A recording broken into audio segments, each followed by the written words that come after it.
Like, that's a weird feature. Good evening, Dungeon Masters and Game Jammers. I'm Baron Durop. Let me make sure I'm actually going to the right screen on OBS here. It's always fun trying to set up a stream. So yeah, thanks everybody for joining on this Weird Tales Game Jam. I've got a little introductory slide deck that we're going to go through really fast here. Let me just throw that up on the screen.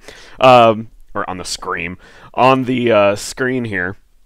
So, it's been really fun watching everybody in the Arcane Library, what is it, the forum, the chat, the Weird Tales Game Jam chat, just pitch in and be supportive. The whole crew is just so awesome to watch, just develop and build and brainstorm. It's been really cool.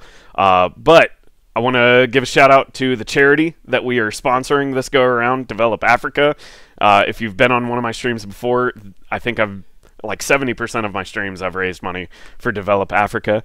Let's see here.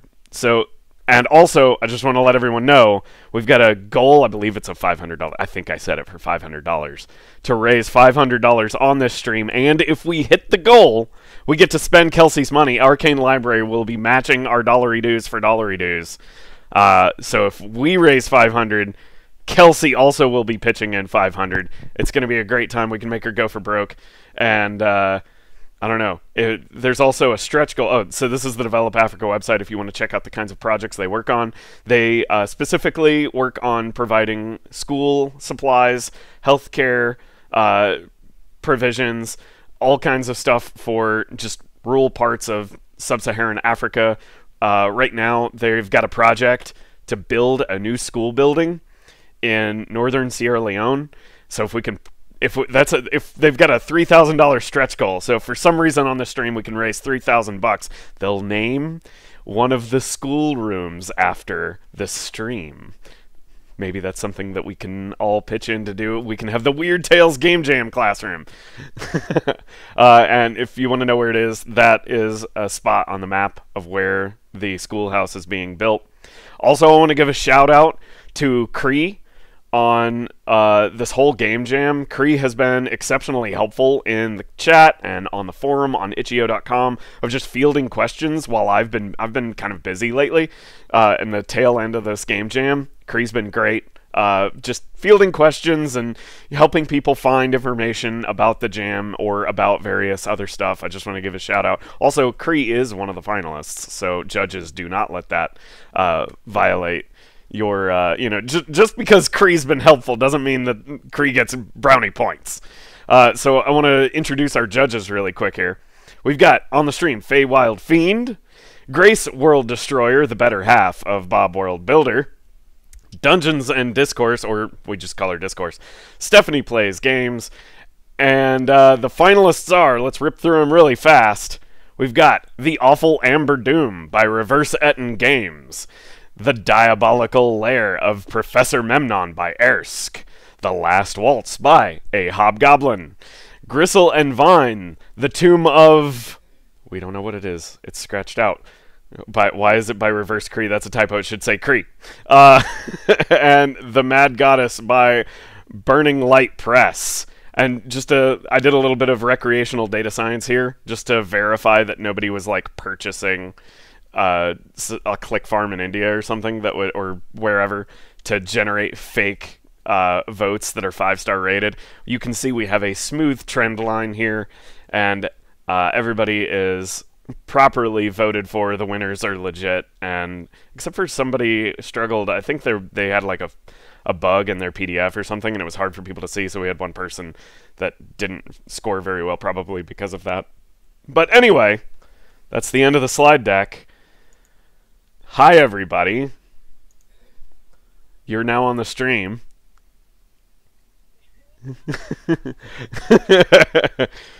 So, right.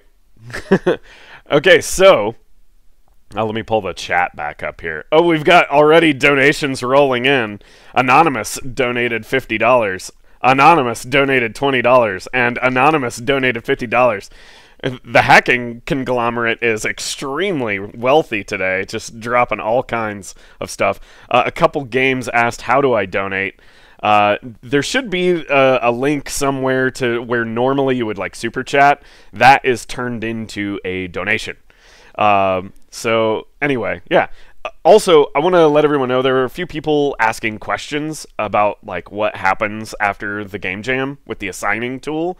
For those of you who don't know, I made a little tool that randomly assigns you 3 different public domain Weird Tales magazines, which is incidentally the whole purpose of the stream. All of the, for anybody who's not here from one of the creators, or isn't one of the creators that's joining the stream, everybody who submitted something had to go and get one of these Weird Tales assignments. So you were randomly assigned 3 public domain Weird Tales covers and had to use them as inspiration for developing your own adventure or supplement or module or whatever the heck you want to make it. It could be just a monster compendium. I don't know. But anyway, everybody was judged based partially on how well they utilized the Weird Tales inspiration that they were assigned. So, anyway, I've moved that tool to weird-tales.dungeonmasterpiece.com. So, and I've removed the assigning part. So if you want to go play with the tool and check it out for yourself, you can just say, "Give me more weird," over and over and over, and it will randomly crawl Wikipedia to get the public domain Weird Tales magazines. Your mileage, as you can see on the screen right now, may vary with what we consider culturally appropriate today. Those definitions were definitely different in the 20s and 30s. Just a tad. So, yeah, anyway, let's get right into it. Everybody, we're going to start with The Awful Amber Doom by Reverse Etten Games. So, I have not looked at these. I shared them with our judges, I guess about 3 hours ago, right after the voting was done. And let's just get right into it. I'm going to start by looking at the cover here. The cover is absolutely phenomenal. Reverse Etten, if you are in... Oh, snap, you can't hear anyone but Baron? Hold on. We can't hear anyone. Hello, can everyone hear... Can we hear the judges?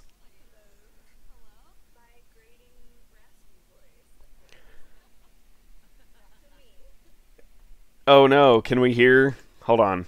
We're having trouble with audio. So we've got the judges speaking. Can't hear the others, just Baron. Right.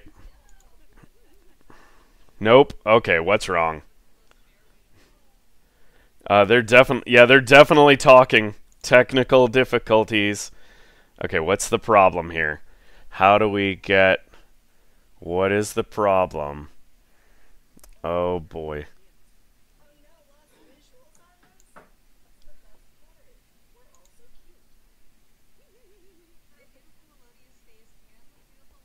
Oh, wait. Hold on. There we go. There. That sucks. What did I do? Yeah, they lost us. It's now just... Hold on. Yay! I know, right? Okay, let's see if we can get everybody back on here.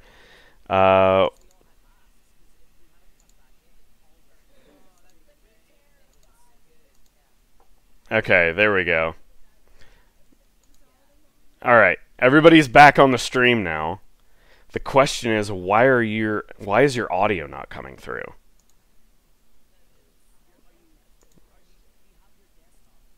I have the desktop audio turned all the way up.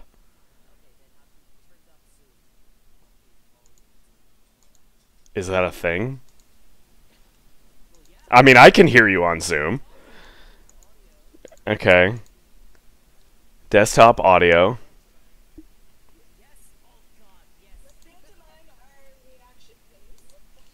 Monitor off. What does monitor mean? Monitor and output? Why is it doing this? Desktop audio.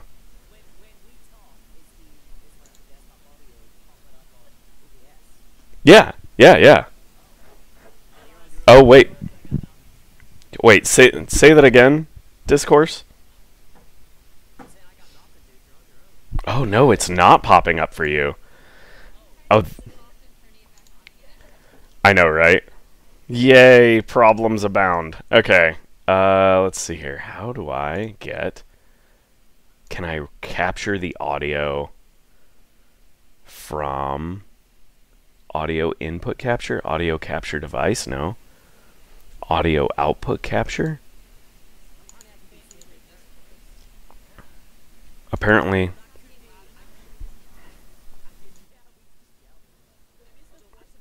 Okay, so can everyone hear me right now? I've muted everybody else, but I'm curious if everyone can hear me. Yeah, well, that's good.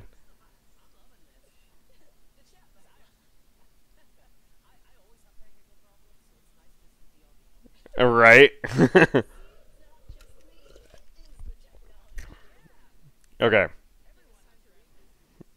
Okay, so everyone can hear me. Alright. So now, let's see here. Why is...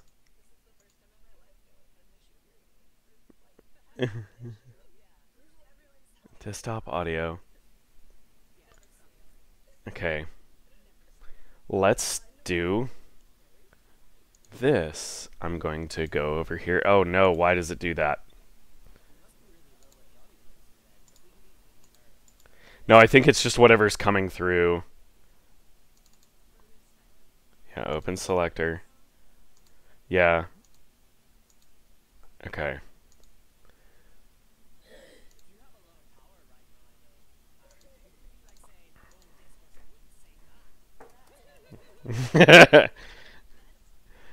Oh my gosh, all of you are so terrible with the things that you're saying about Shadowdark. Okay. What? Let's see. I'm asking ChatGPT, why can't I hear Zoom, or why is Zoom not sending its audio through OBS? We will cut this section of the stream out. Ensure that... Go to Zoom's audio settings and confirm the audio output device is the same as what you're trying to capture in OBS. Oh, that's interesting. Yeah. Nightmare. Okay, so how do I add... Oh, that's the... Desktop audio, mic.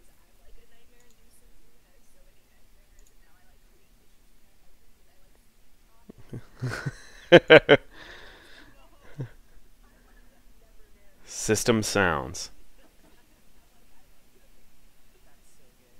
Okay. OBS. Zoom voice engine. Okay. Now you all talk. Words are being said. That's the question. No. Oh my gosh. Filters, properties. Advanced audio properties. Why is... What is going on? Oh my gosh. Like, what? That sounds complicated, but correct. No, I don't. It's not you guys. Well, wait. Desktop audio. Desktop audio. Wait a minute. Hold on. It's capturing lock filters properties. Advanced audio properties. Built in on... No. Reset. Voices have been heard again. Oh my god, they are getting the experience we got. It is not part of the stream. Yes. Maybe You all should be... Maybe we're faint. No, you all should be audible now. It was I don't know. Chat? I think we're ghosts. No, chat. Oh, someone say got it. Yeah. Yes! Magic! Mission accomplished. Okay. All right. So I'm gonna cut back to this. Somebody in the chat message me in the Weird Tales Game Jam Discord what the timestamp is right now so that I can go back and cut out all of that technical nonsense. Nice. Are you saying that wasn't the highlight of our stream? No, it was not. What we should all do now is just all start laughing as if something really funny was said. So whoever's watching it afterwards will be like, "What have I missed out on?" You know? Oh man. Oh, that's Baron. Oh, that's so You good. card. Crazy. All right. Crazy talk. Classic. Wow. All right. So, with that all said, all right, let's get into. Oh no, hold on. Zoom's doing dumb stuff again. Why does Zoom do this? What are you doing? Oh no, is it fine? It looks fine on my end. We're gonna go with I it. was gonna say, I like Yeah, somebody asking check if the it's chat. fine as we all I sit think in everybody's silence. voices, or think everybody can hear everybody. Everybody can see everybody. Somebody, Yep. I'll let one of you guys check the chat. Everything looks good. All right, Okay, so I'm on we're chat getting into monitor. the awful Amber Doom. Bye. Yes. Hell yeah. Reverse Set in Games. Let's get into this. Finally. A thrilling pulp fantasy adventure for third level characters. Okay, so you guys, before we get into it, I know I shared the PDFs with you all before. Did you all have any hot takes that you wanted to share before we look at this? Can I just say that the art is absolutely fantastic. So good. So good. So good. Chat, did this person, Reverse Set in Games, did you do this art yourself, or did you contract this out? I assume you're an illustrator or something to be able to crank this out so fast. Yeah, that's what How much I time feel did they like- have? So, Baron? anyway, Baron? Yeah. How much time did people have to make these? what was it, like 3.5 weeks? Just a little, I think it was like 3 weeks and 2 Yeah. days, something like That's that. quick. Yeah. I Wow. would have liked to have given a whole 4 weeks, but I was so exhausted after Gen Con. I think I got sick for like 2 days. Oh. So, but it just wasn't going to happen. Oh, they did it themselves. Oh, They did their it's art just so for good. clarification. Great. So Awesome. good. It's so So good. Yeah, this artwork is fantastic. And I see a red goblet on a pedestal, which, if we saw the Seth Skorkowski illustration for fucking Old School, that's what inspired this whole thing, was the cover of the Cranberry Gauntlet. So I would be very upset if this is not a reference to that one. And sure enough, in It the inspiration is. right here, we've got the Cranberry Gauntlet. Can you guys see this on the stream? Let's zoom in. I feel like I want to zoom in. How do I hide this? Watch me break something touch else, things. Zenobia. I know. Touch less things, There we go. Baron. Touch more. Okay, Touch less. so should we do like a Conan the Barbarian style intro? The ancient scrolls tell of a tale, bright asylum, beacon of virtue, and its fall from the worship of Radon, demon god of the sea. Okay, we're done with that. That's it. Okay, so what do you guys think? What jumps out to you the most? Just Setup you. is Love. fantastic. My main hot take is the cranberry goblet, right? And it's called the cranberry goblet through the whole adventure. And I'm just like, would a temple in the sea have cranberries? Do they have bogs? Well, that Would maybe they not. not? Maybe That's not. the Maybe- most That's why nitpick it's ever. so That's- yeah. desired. Exactly. It's so exotic. It's like, wow, Right, so cranberries. really, What is what- this mystical? Yeah, so that's what makes it mystical, because the whole time I'm Yeah. like, cranberry goblet. I mean, I know it's the name of like the book, but it's like that's not that mystical to me. But I guess to them it would be, because a cranberry would be like a legendary fruit. Yeah.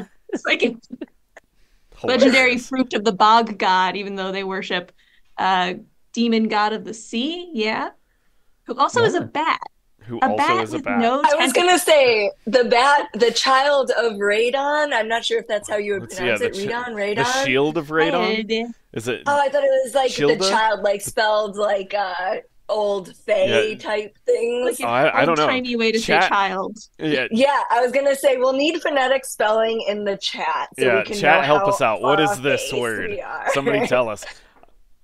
But But bats are my favorite Bumblebee. thing in the world, and I love this so much. Bats are my personal favorite animal, and I love when they get to be spooky, monstrous things, and they're also still adorable. And I will say that in keeping with the sort of vibe, like a city that has sank and is now risen from the bottom of the ocean it's so pulpy. I love it. It's It great. really, really, yeah. It is the pulpiest. okay, Yeah. so I just want to say, Especially like, because of the cranberry. right off the Yeah. Oh, yeah. bat, I All the love, cranberry pulp. I love I don't think how- cranberry would have been the word I would have used for the goblet. It's like when you mash the pulp. Okay, so I want to say right off the bat, I love how you get like this narrative flavor text that is in its own box, distinct from the rest of the adventure. So it's kind of like a head nod of read it or don't. I don't really care. But at the same time, you get like a little pulpy novelette. Like, Yeah. you know? And I love how you also just right out of the gate from that, you know exactly what I keep zooming around here. You get like, this is what's happening. Go. And is this even 50 words? No, it might be 100 words, right? Boom. Just Boom. very, very, very succinct. You have just enough information to make it make sense, and you're right into the adventure. And even the title, The Awful Amber Doom, it's like how Mount Doom, people will laugh about that name, but it's so iconic. It really And is. so these like really dramatic word choices like awful and doom, there's so much, and that's what makes them perfect. Yeah. Yeah. And that's what, like, really I really- over the top titling like a lot of the pulp novels have. So pulpy title, pulpy Yeah, it setting, hits that classic. cranberries. It hits Totally. classic pulp, and I also really love the layout of this one. Like, I feel Yeah. like there's things where I always call it a Franken gamer, where I'm pulling 80 things, 80 mechanics things into games. So I love things where I can look like, cool, love items, cool, I want this, and so I can just flip through like supplements I have and just pick and choose little things that I want to add, even if I'm not running a full adventure. Right. So I love that they laid it out in a friendly way where even if you're not going to run it as is, you can still whoop things that you like. The one thing that Yeah. kind of tripped me up with that is that it does go right into NPCs, items, and there's a spell, the spell that's inspired by one of the titles, the Right. Sightless Seeker or something. But then we go map, we go Which, by the way, first the map to- is wild. Map is beautiful. Yeah, that's great. And then we go, but then there's two more stat blocks here that are just, I'm wondering why they're not also with the other stat blocks at the top. Maybe because they are less powerful creatures and they Yeah. all seem to be. It looks So- like these guys are specific to this one encounter location. Yeah. Yeah. So where you need whereas- them is where they are.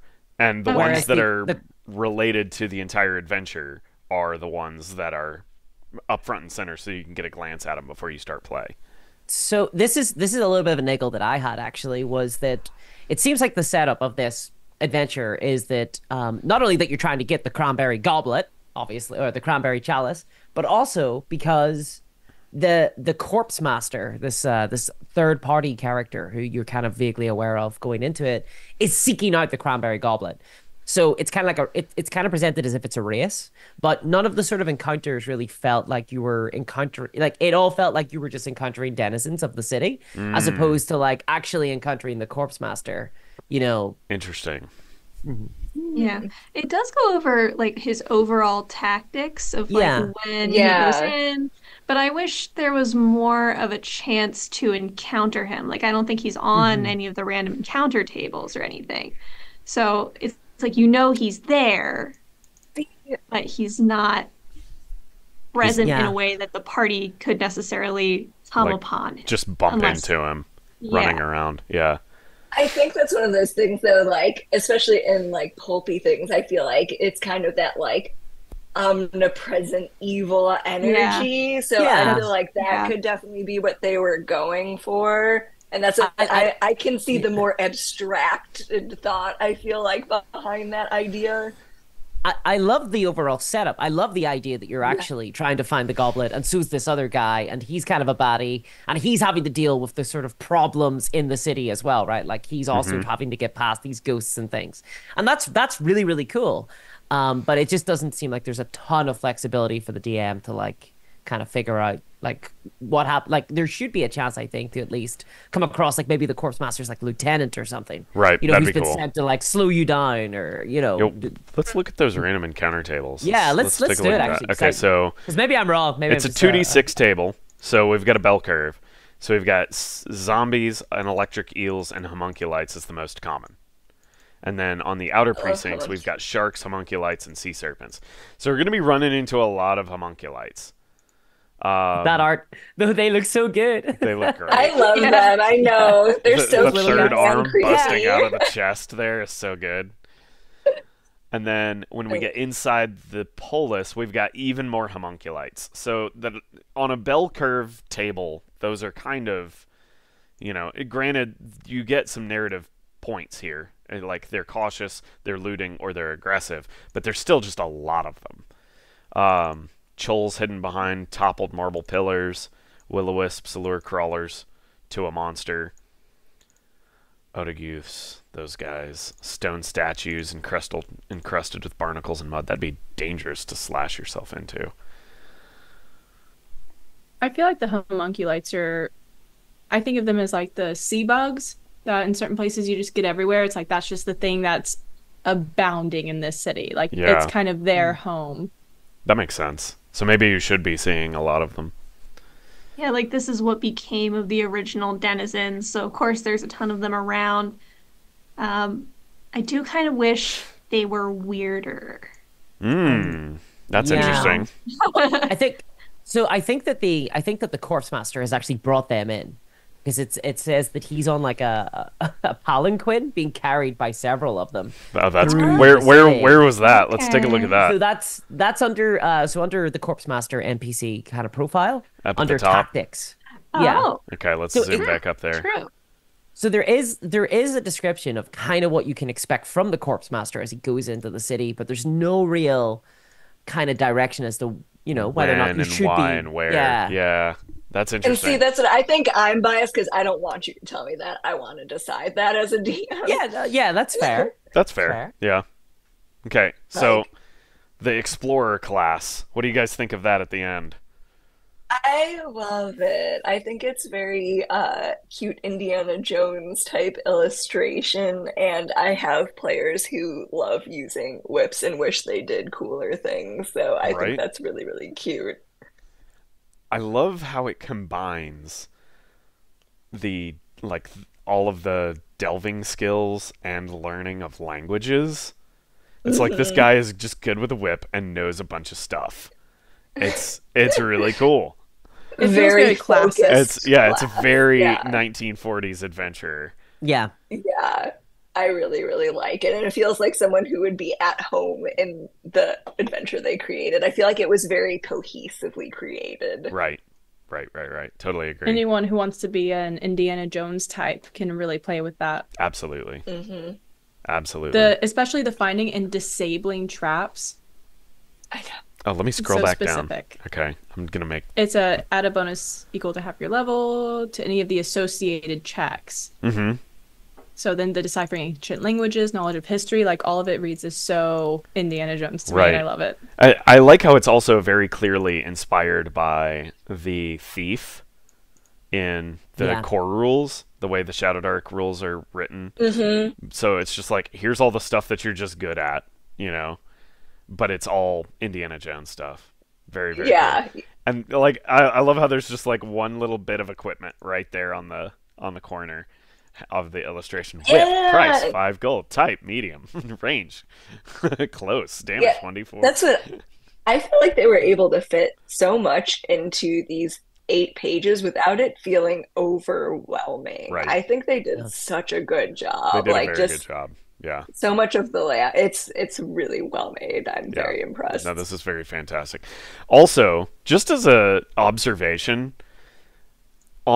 So normally like a Shadowdark zine or the Shadowdark core rules is done in a 2-column spread on a 2 columns on a 2-page spread. So there's 4 columns per spread when you open the book. But doing it on US letter or A4, you've got room to go with 3 columns, and it's executed perfectly here. So I just wanted to call that out. It doesn't look cramped. It does not look cramped. No. Okay. So is there anything you guys want to say about this one before we move on to the next one? Just last thing about the cover art is just the fact that it feels like it was specifically published, like the older details and the like a thrilling pulp fantasy adventure for 3rd level characters. Like I feel like I could go to a game store and pick up this like copy in a plastic sleeve and take it home and be excited. Totally. It looks straight up like a beaten up Judges Guild. I mean, Judges Guild never looked this cool, but Judges Guild was also published in the 70s with a shoestring budget, so Yeah. they were doing the best they could. But this is great. I'd say that there's a ton of content, like economically jammed into here. I think that this is super competent, super cohesive, very unified in terms of its art style. Like I'm super impressed by this. Like this is a really, really good entry. Yeah. Yeah. It's and absolutely one problem phenomenal. that people could run into in theory with any homebrewed material is balancing how much you give the DM versus how much you let them decide. And I feel like this strikes a pretty good balance of like, take or leave certain information, but I'm not going to railroad your game. Right. Yeah. Very Totally cool. agreed. Very, And very very compelling, just central fantasy, I think, to it as well. Just really, Yeah. sounds really fun to play, honestly. Which Yeah, it feels very versatile. Very. It's like you can just stick this little thing off the coast of any island, and bam, you get a 3rd level adventure to go on a side quest for. All right, let's move on to number 2. Oh, can I just bring up one in the thing chat? about I liked the moonlight effect table. Oh, did you? Okay, let's really zoom down. Let's go back there real quick. Moonlight effect table. Where was it? Page 3. Page 5, actually. Oh my gosh, my computer. There we go. Yeah, so it's just like effects that you roll on the hour to see if the child of Radon comes out of its lair and starts hunting the party. So like this is kind of what we have instead of the like potential encounters with the corpse master. You have the child of Radon might swoop down and bat-like out of the sky, steal you off into the night. I love that so much. That's dope. Yeah. I really just like things like the city like Crimson Cat. Woof. Like I just think it's so flavorful and fun. Like I love the idea of you like approaching it and just like glowing red and being like, "Is this a good idea?" And the answer is always yes. There's only glory to be had in Shadowdark. All right, so is that all you guys had to add? Are we moving on to number 2? Only I other have a possible thing chat-related is timekeeping is very important to this adventure. Reading that, the city will only be above water for 12 hours, which also to me says party's got to get out. I mean, even if they achieve all their goals, 12 hours isn't a lot of time to like run in there and then run out. And I like that pressure too. This is a game where you set a timer at the beginning for maybe like 2 hours, and you say when this timer goes off, the city sinks.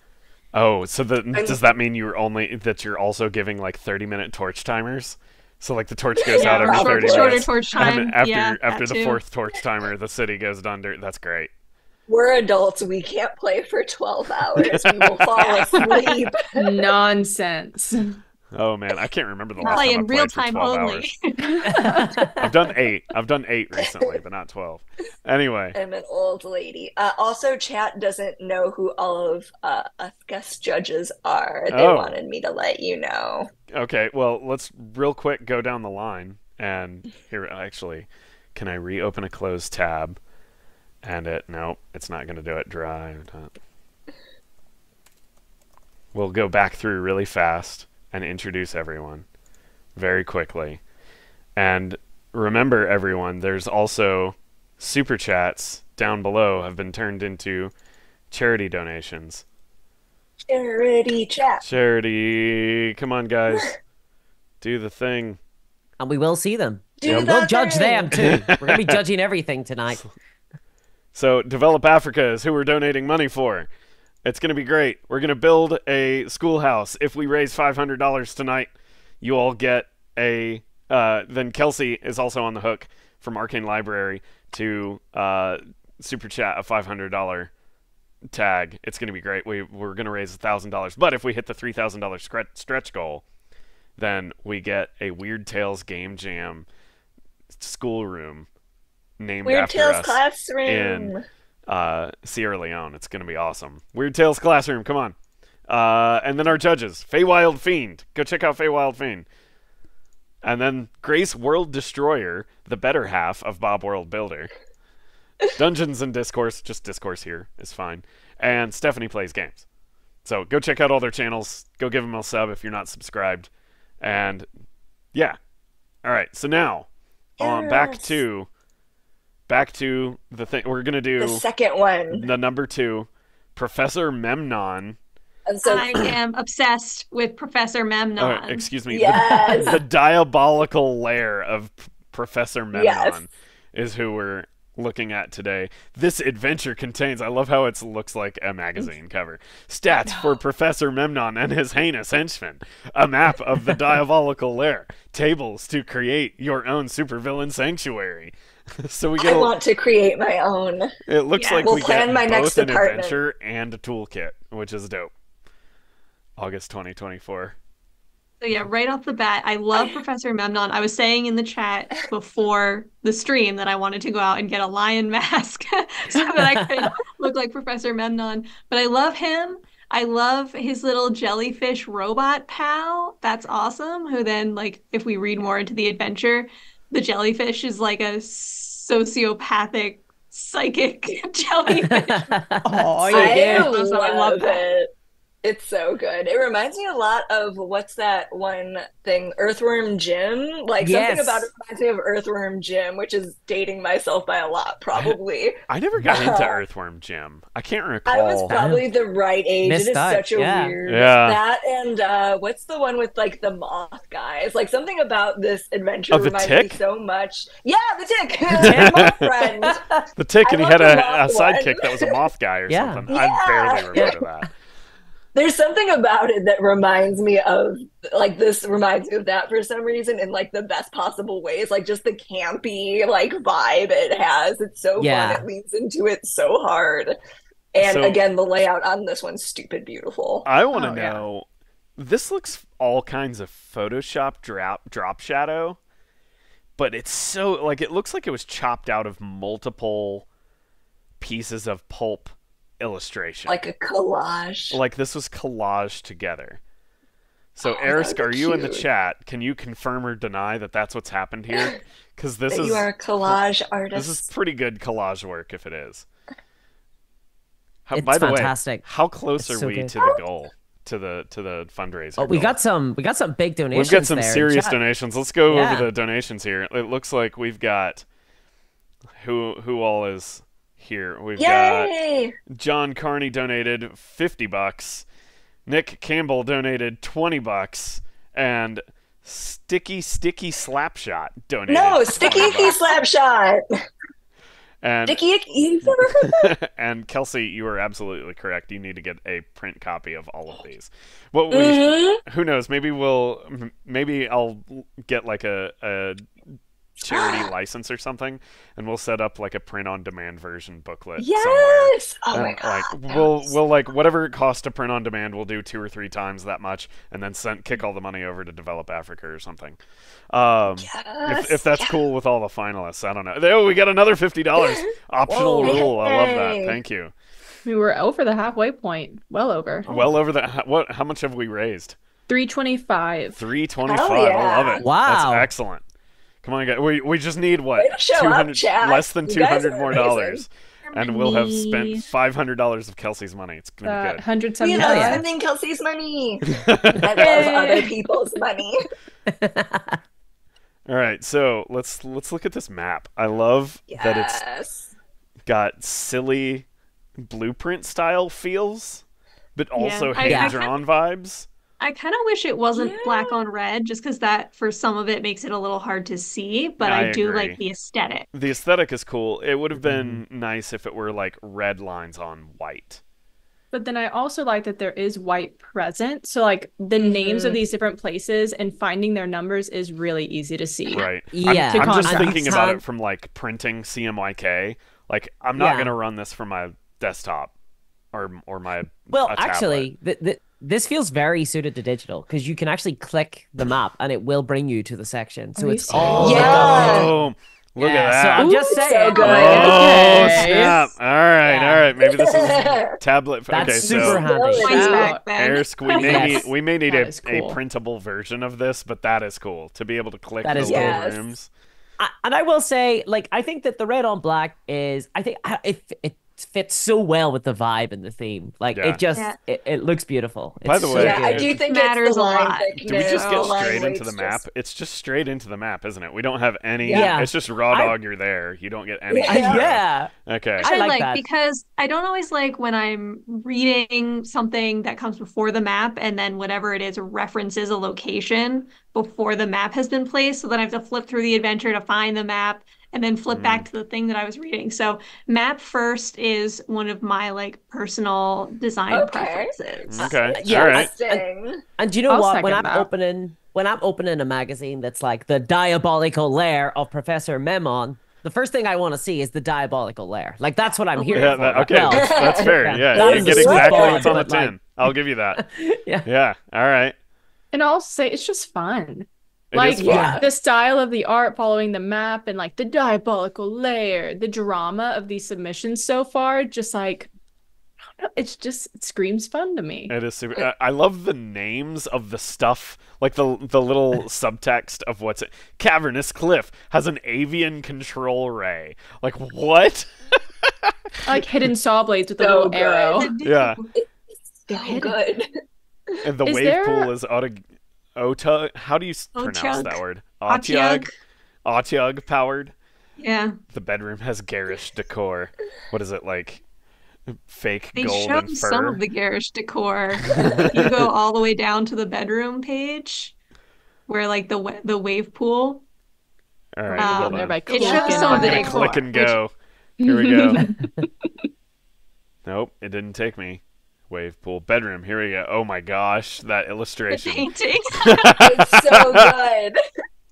It's like peak cartoon villain. Oh, It it's It makes really me think makes of- me want to I love so much commission about one of this. myself in this style. Yes. I just need to get the name. oh. So good. Looks like it would have been Boots. banned. I in mean, World do of we want to Warcraft or defeat this something. guy?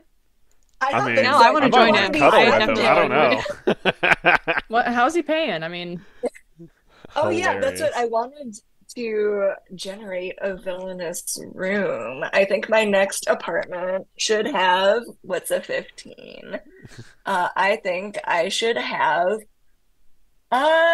yeah, vines that massage and caress. That Wait, sounds where? Oh my that gosh. sounds very PG. This is very. Also, and can I also say, go sorry, ahead. Go ahead. the go ahead. bed, silk sheets, rare fur blankets, 65 gold pieces, because you know parties are gonna say, okay, this is a fabulous bedroom. What can I grab with my little grabby hands and sell later? And that was considered. Yeah, absolutely. Oh my god. Roll a 7. What's the room purpose? Torture captives. This is just like 50 Shades Red Room of Pain meets Pulp Fiction. Like this is I love so this. it's Yeah. hilarious, This is such In a the great little worst added way. detail. but at the It's best not way. necessary. Yeah. Because like there's so many rooms already included in the adventure. Like that I would be happy with that. But this is just that lovely like little added extra on top. It's so good that if you want to add anything, you know, if you're starting to like generate random rooms at some stage because people have more time or whatever. The think that's odd so cool. details are absurd. Albino bees. I know. Oh yeah. Villain's biggest fanboy.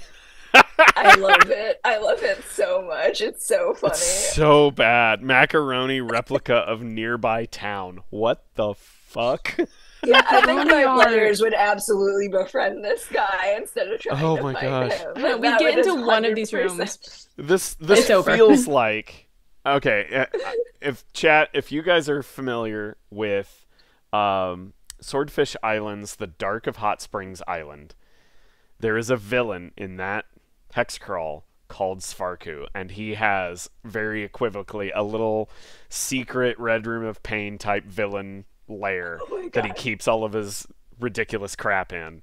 Not to spoil anything in the adventure, but this just takes that idea to a whole new level. And this, like, if I run that adventure again, I'm gonna use these tables to do that. This is hilarious. So okay, so let's actually look at the content here. Or, I was about to Feywild, say, what is the that's actually where I was going. What is the like purpose of this? Like, what is our motivation to defeat this guy? Because I'm gonna need a good one at this point. I know, right? Okay, so let's go. There's a sidebar where it says "Make it yours." It doesn't necessarily give you a purpose of like going here, but it says that Professor Memnon, his secret identity should be like someone that the PCs know.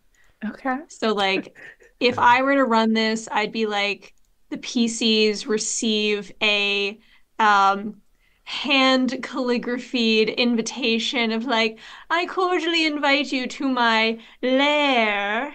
Get past the traps if you can. Ooh. And then like maybe he offers some kind of reward, or maybe he's just trying to trick them into falling into a vat of acid. I don't know, but I think you're kind of supposed to make your own purpose. Did Joe watch the Powerpuff Girls? Yes. Yeah. It's giving a Powerpuff Girl villain. Yeah, no, it absolutely does. Yeah. Is it like who's the red one? Is that him? Him. Yes, I yes. love that's what it feels like to me. Like if him was on acid or something. Yes. It's so good. It's got the colors down and everything. I think I'd love this to be a case of your party are invited to also become supervillains, right? He wants to start like a League of Doom, like a supervillain league or He something. said that he wants He's to like, do yes. that. Yeah. So he could become a patron if he's not already. Yes. To do evil and spread chaos, you know? That's so good. You have to get through his diabolical lair to prove that you're worthy of his Council of Doom or whatever he wants to start. Yes. All right, let's look at some of these random encounters here. So, wait a minute, hold on. What is a reserve remote? What? Where's a black eye mask with red lion's mane, black and red rubber suit with a flowing cape? Okay, fine. But Okay, fine. causes Fashion a ruckus. icon. But what does reserve remote do? 1d4 summon nothing. 1d4 red mane kobolds, how do you pronounce it? Nestor and Eunice. I guess Eunice is another NPC. That's Eunice is the jellyfish. jellyfish. The jellyfish. Oh my Yeah. gosh, okay. How do you not know him by name, by heart? By I haven't soul? looked at these yet. You all have. Yes. Okay, so we've got on the random encounters, it's 2d6, so we're most commonly going to get a hologram of Professor Memnon barking orders at red-maned kobolds. A sorcerer, more kobolds and sting bats. So there's going to be a lot of that. A Nestor who pulls a cart with random machine parts for repair. And the last one is Memnon himself riding a mechanical lion. Oh. With a mounted flamethrower. Yes. Which I figure So he just good. hates walking, so he always rides. This is ridiculous. And he's Me posing too. That's exactly what like I'm he is in really the painting. missing. So we have a gelatinous cube wall. That's only a little terrifying. Arguing about what they should But eat. so fabulous. Oh yeah, I love the bulleted layout of Yeah. the PDF. Mm-hmm. Like the entertaining room. I don't even want to ask. Plaid couch and chair covered in a sheet of transparent tarp. Yep. Oh no. Coffee table, empty tankards, defaced tome. Various spirits half empty, and a liquor cabinet. Like that's all you need. Liquor cabinet, various spirits half empty. Yeah. You know, you don't need anything else. Just vibes. Just I like give me that vibes it's of the the room. absinthe that's half empty, with like the implication being old school absinthe. Yes. Aw, yeah. I will say as well, the art here is fantastic, and I love Oh the my fact gosh. that he has henchmen like that are kobolds, and they don't they don't have like their wigs, like they're wearing like red manes to like match Yes. the Memon, and I think that's great. And it's kind of implied they don't like it. They don't want to wear. They don't want to wear. Forced to wear them. Yeah. Okay, I want to look see so what this good. avian control ray does. Crank fires beam into sky. Befriend a bird. 1d6. It's a pigeon, a vulture, a cockatrice, a hippogriff, a griffin, a rock. Good God. Rock. Wow, that's Friendship lasts 1d4 days. Can only befriend one bird at a time if used. Alerts Oh, Nestor, who yes. arrives in 1d4 rounds. Oh no.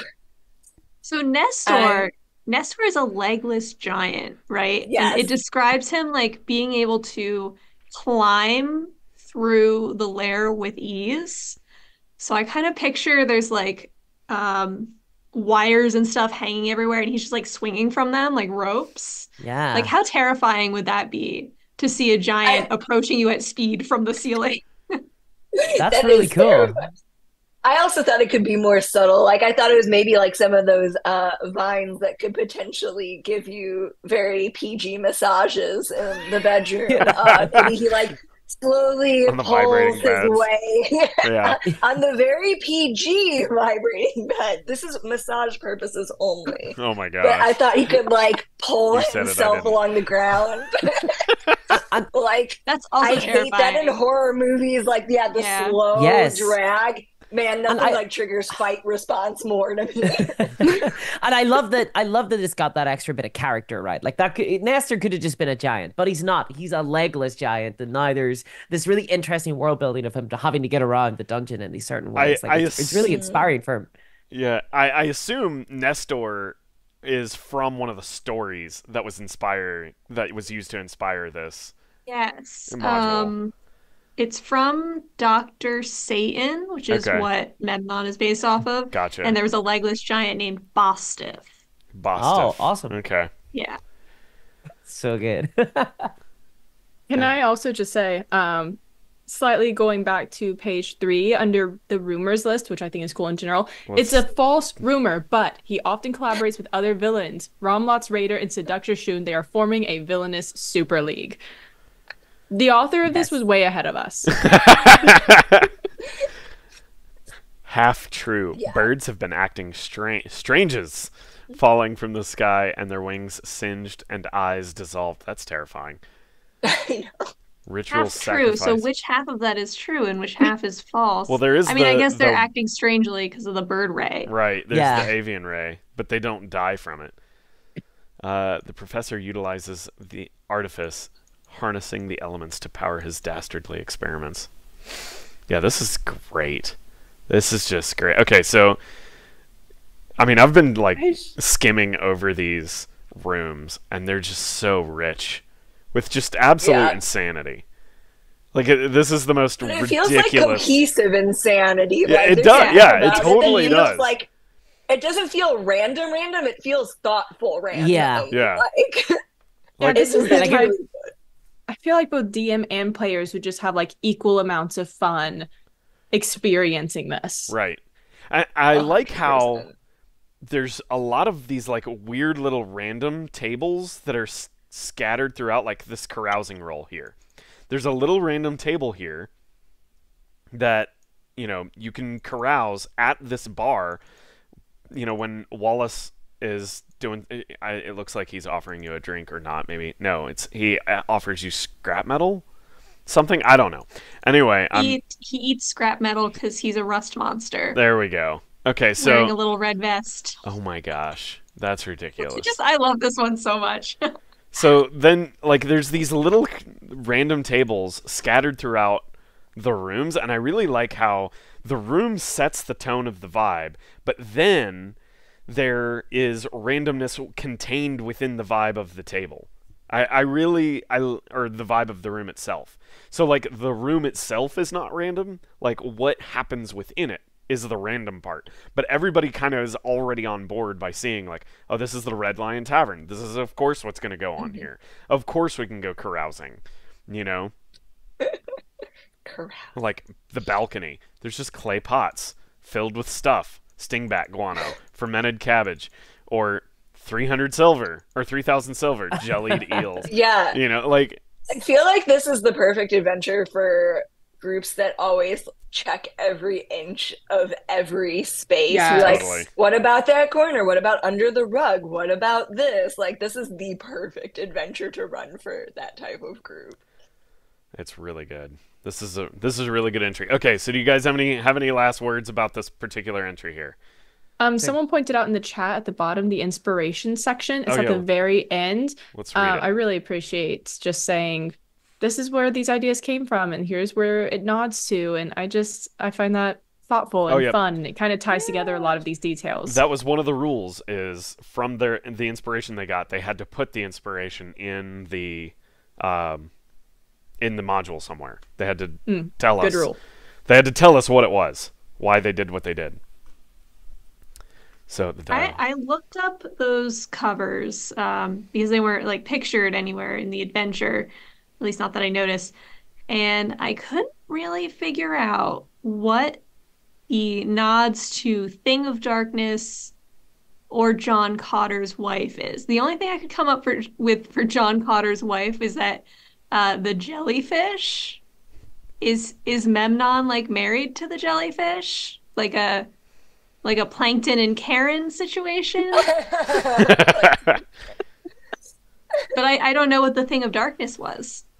I don't know. So maybe I have to read it more closely to I find was out. going to Right. say that's what maybe it's actually in the story.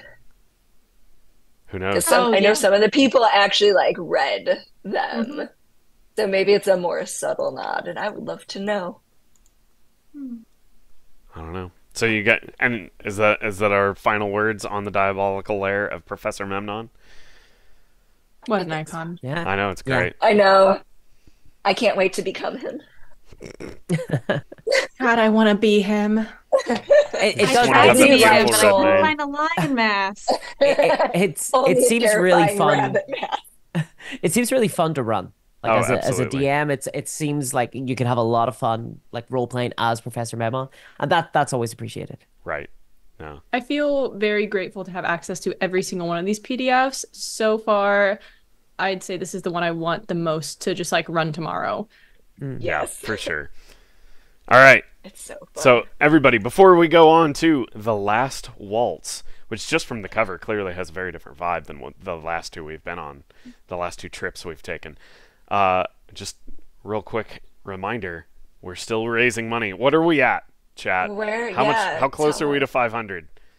We are at 350 of 500, so only 350 of 150 500. left. 4 hours Oh to go. no!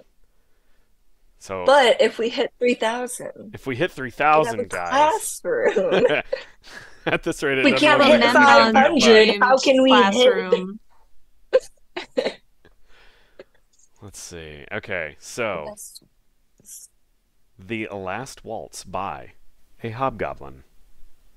This one Very looks so chilled out serene. from the last It's one. very Yeah. chilled out. This Totally different vibes. totally different vibe. 1, 2, 3, 1, 2, 0 level. Whoa. Yeah. So See, I we've was got a about to say, gauntlet. my favorite thing is this is a gauntlet, and I love playing in the gauntlets. So I'm going to I'm reveal my very- lack of knowledge here. What is a gauntlet?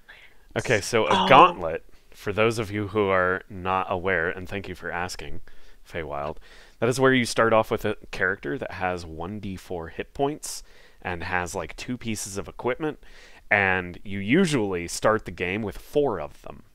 And you run through an adventure that has something like, it's probably appropriate for like a level 3 or level 4 adventuring party if they were to do it all by themselves. The idea is that you just basically put them through the meat grinder. And whatever characters come out the other side level up to level 1, and they become the Aw. survivors of an absolutely terrible situation that become actual adventures, and that's when they finally get class abilities and can pick a class and so on. It's so I love much that. fun. You have to roll That up sounds like so fun. 5 It's super characters. Let's see here. Okay, I love the... Okay, so Shadowdark has kind of a trade dress that's the big chonky black borders at the top of the page that detail everything. And as everyone has figured out, Montserrat is like the typeface that is used pretty much throughout everything in the book. But I love this like watercolor smudge purple. It's really cool. So Yeah, the whole layout of this is very, very clean. Yeah. Very easy to read. I think one of the only ones that of the 5 actually use like white background. So Yeah. I know. like, normally that doesn't make it stand out, but A bold breakaway. it is Yeah. a trait that this particular adventure has out of the 5. Well, this one feels much more printable. yeah, I know, Yeah. which I definitely like. I like also how And we. I do. Go ahead. Oh no, I was gonna say it does make sense since this one isn't as like dungeon delvy, but it's still like that format of a dungeon. So I think it was a correct decision on their part. Right. I really, really like it. Yeah. Okay, so one thing that we have not seen yet. Well, we did see it in a weird way with Amber Doom. Is right out of the gate, I like getting like a 3-sentence statement of the background just so that I get my head around what is actually going on. And it's the manor behind the frozen poplar trees has long been fodder for tales of speculation amongst folk from the neighborhood thorp. No story is counted to be truer than the tale of the waltzing wraith who dances madly through its darkened halls and chambers. Well, that tale and those who speak of the unspoiled wealth of abandoned treasures gathered there in preparation for a grand ball that never transpired. A patron will handsomely reward adventurers who return with a splendid ballroom ensemble. Ooh. I love this because it reminds me of the Ghosts in Anastasia meets like the Haunting of Hill House vibes. By the description, I really like it. Right. I also loved Anastasia. That's how I describe pulp. Anastasia-like. I also just but- want adventurers to like show up to this adventure in ballroom ensemble. Ready to dance. I Wearing think a this is black like a real tuxedo. classic. This is such a classic setup, right? Like the haunted house that you have to Oh, go yeah. into, and Yeah, the I first love thing- that there's a good first- reason to go in. First thing that I wrote in my notes was Scooby-Doo. Yeah. Scooby-Doo. Let's see. Prior to the adventure. Oh, We reached oh, $500. Yeah, Oh, we did did? you see Mark? That's what. Yeah. Sorry if I Oh, can't swear, Mark my H. bad. I just. Damn. Kelsey, gosh. you're on the hook. Yes. Heck yeah. Thanks, Mark. Excellent. Thank you. Thanks everyone for donating. Yeah, thanks this everyone. is going to make Develop wow, Africa's just day. one fell swoop. Yeah. No. So just so you know, I've actually become pretty decently acquainted with the founder of Develop Africa and was sharing socials, and he was posting this live stream everywhere to try and just get people who are just interested in the charity to watch. And he's always, like, every time I mention that I'm doing something with him, he's always extremely thankful, and he does everything he can on his end to support this channel just so that we can get the word out. So it's really cool to just that we've done this. So Mark, thank you very much for the one fell swoop going in with the critical hit there to just completely knock it out. So thank you so much. And Awesome. Yeah, no, did we Gosh. have any other donations that we missed the call out for? I'm gonna scroll up. Oh, we got Captain Sir Biznatch donated $20. Thank you also. All And right. Mythic Mountains RPG. I missed your donation for $5. Thank you very much. That's incredible. Oh, Indostricto Boy's in the chat. Thanks for hanging out. Heyo. Okay, Hi, Indestructible Boy. so I know, now it feels like that classroom name is. hey, the classroom name is Insight. close. We just need Insight. $2,000 more We dollars. can have the weird on, guys. Do that in one fell swoop. classroom. It can be done. $2,000 high more rollers dollars, and in we here. get a Weird Tales Game Jam classroom. I know, if someone does it in one fell swoop, they have Professor Memnon money. So. If the writer who did Professor Memnon donates $2,000, we will name it the Professor Memnon classroom. Yeah. Yes. Okay, so let's check out the ballroom ensemble. Prior to the adventure, seed these items through areas 1 through 20 by rolling a d20 for each item. I like I really want a marigold crown. a marigold crown. You The get gown, I think. Gown. Oh, I thought it said crown. I have terrible marigold reading, crown. guys. Yeah. Can we get an Two all gloves. bard party for this one? Oh, yeah. An all bard party for sure. Oh my gosh. So one thing I love about this ensemble is that it's kind of cursed, Like you don't want to put it all on because if you do, you can't stop dancing, and I think that's fantastic. Oh, Like yeah. that's because you know That's good. someone is going to put it all on. Like Dancing they won't be shoes, able to teal help themselves. gloves, teal Yeah. sash, marigold gown. Yeah. Straight And up. especially Each of because them- it coordinates. Like on my PC, I would absolutely put that all on. I'd be like, oh, this is perfect. Black shoes, teal so- glove and sash, and a marigold crown. Are we dressing someone up like Belle from Beauty and the Beast? Did she wear Yes. teal gloves and a teal sash? Oh, Each of Kelsey these matched her pieces- donation. Oh, Yeah. Kelsey did it! She did it. Sorry to interrupt again. Each Oh, of these hell yeah. pieces has like some words needleworked into it. And if you look at the inspiration section, you see one of them was the mystery of my four husbands, of mystery of the four husbands.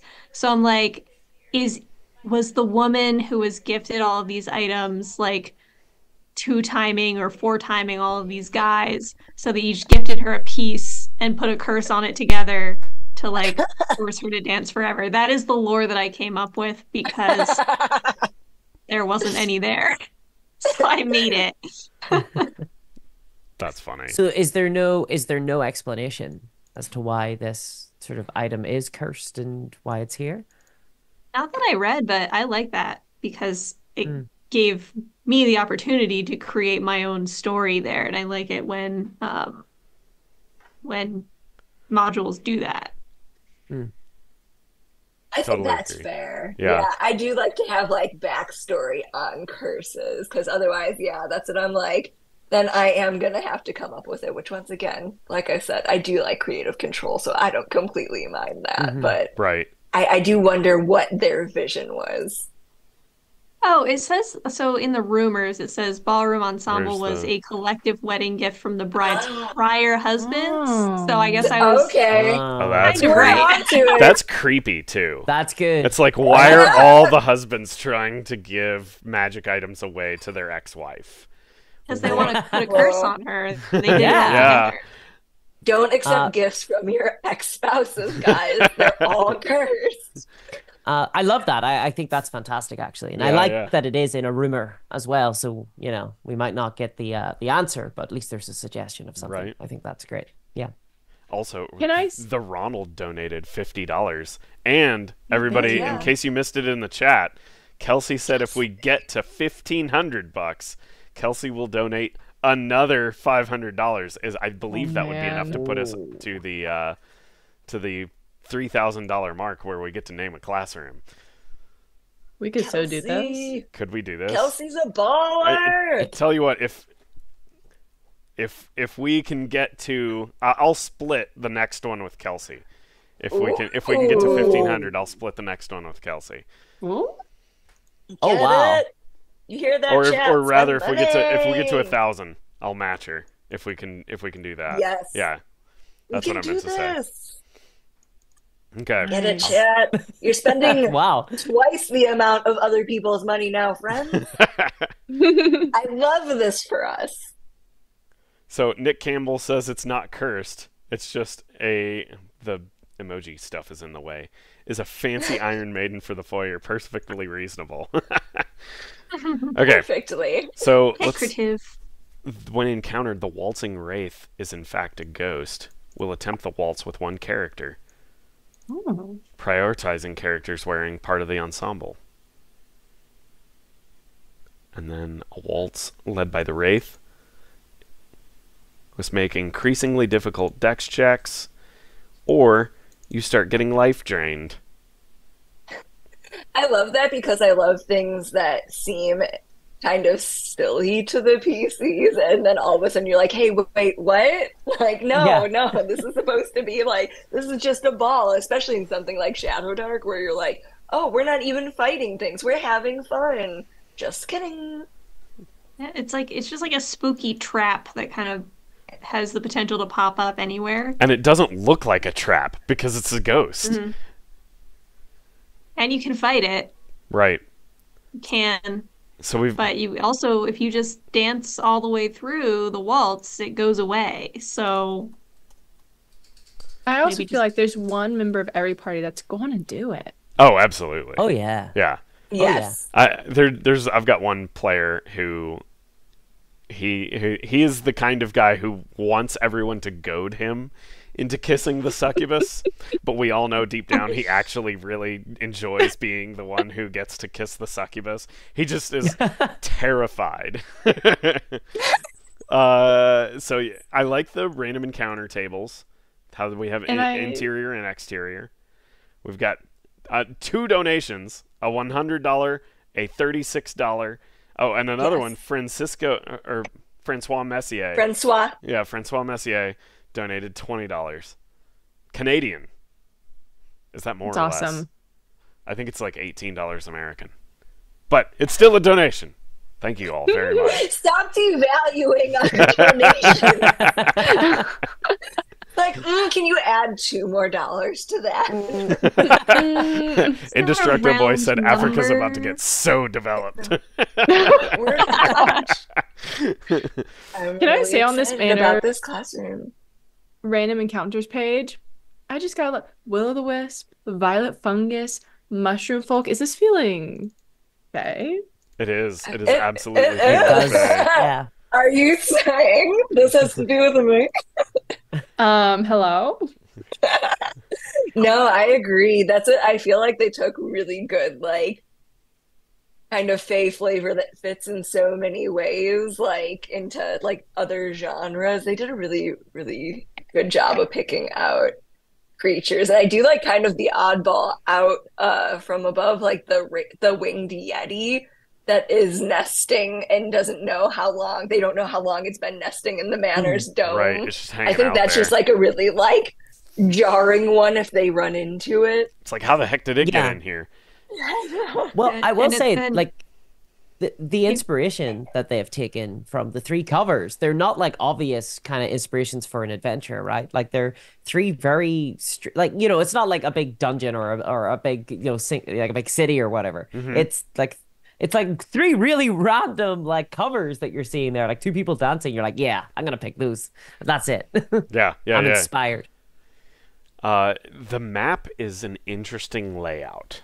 Just by looking at the dungeon map, or the manor map, I should say. It's very, like, there's a lot of, like, narrative loops, it looks like. But the narrative loops are really weird.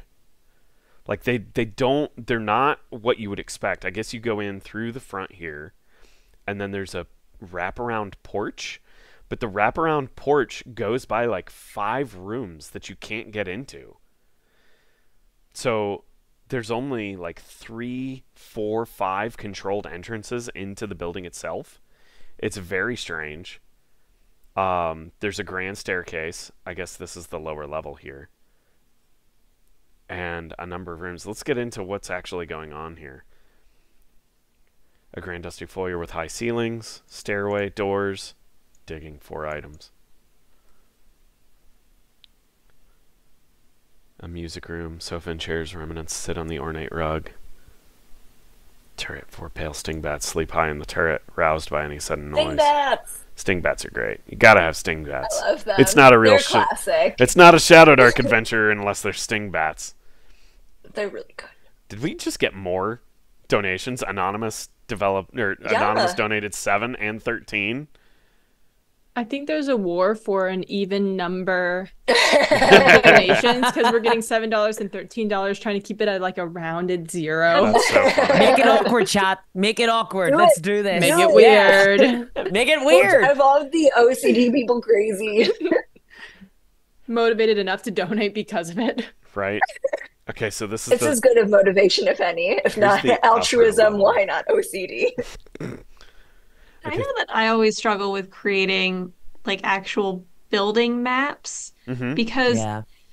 it's hard to do away with the necessity of being like, there would be a kitchen in here. Totally. There must be bedrooms, dining room, ballroom, but then like what else? Just a bunch of random rooms with nothing in them, So- I guess. So One of my least viewed videos.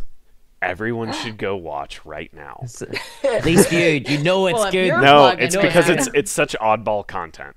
But my family reunion in Germany, newsflash, I actually am descended from real barony and nobility. Um, we meet in central Germany at a monastery that became a manorial estate. And I give a Ooh. tour of that manor house. So you get to see firsthand how all the rooms are constructed. And now the venue is now like a place where like they do corporate events and stuff like that. So it's kind of been updated, but it still very much has that same aesthetic. The upper levels where bedrooms normally would be and keeping chambers would normally be have now been converted into like bed suites and stuff like that. But you get to see on the lower level like how and why all the different rooms are the way they are. And like I go through like a 15-minute tour of the building. So if you want to check it out, please go what is it? I can't remember what is actual manor house tour, something like that on my channel. Just search that, you'll find it.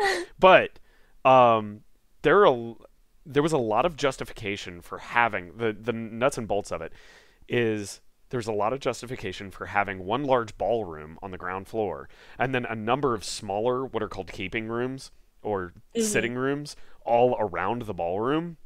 And the purpose of that was so that everybody who was attending the ball could meet and actually dance in the ballroom.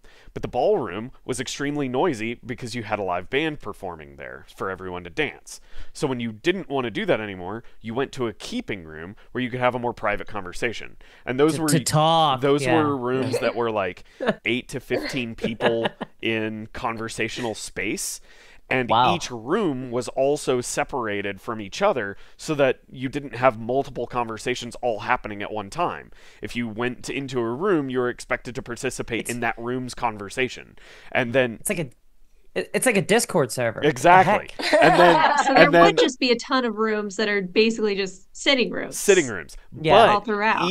each keeping room would have its own theme of like little treasure troves and knickknacks and bullshit that were there to just be conversation pieces so that you could like pick up, oh, what's this weird curio that's on the cabinet? Well, you know, some dumb nephew of the Baron who's hosting the party can walk over, oh yes, my grandfather got that, and just start a conversation going about whatever is in the room. That way you've got something narrative to hook your brain onto, that way you can actually get the conversation going. That was the whole point. What I'm hearing is back in the day, people had so much social anxiety that they designed rooms to prevent awkward silence. Exactly. I mean, people still do that now. It's just we have cell phones and they doom scroll instead. Oh God, no. So anyway, yeah, go check out that. There's like, you know, a temple in the temple. Gosh, I'm such a D&D brain. There's a chapel in the basement. There's a whole spiel. It's fun. Go check out that video. Interesting. Okay. Well, now that we have perspective. Now that you have perspective, yes. So where's the ballroom? Are all the smaller keeping rooms off of the ballroom? Where is the 11 the ballroom? I think 11 this isn't designed It's a based gallery. off. 19. Okay. You're on the 19? second floor. The ballroom would be on the first But floor. yes, But it does look like it has that layout. So yeah, maybe they watched your video. maybe. I don't know. We'll see. Ooh, that would be a deep dive. I love the guest bedrooms having random dressing. That's cool. And it's a three-way table. So you're rolling D666 on it. Hmm.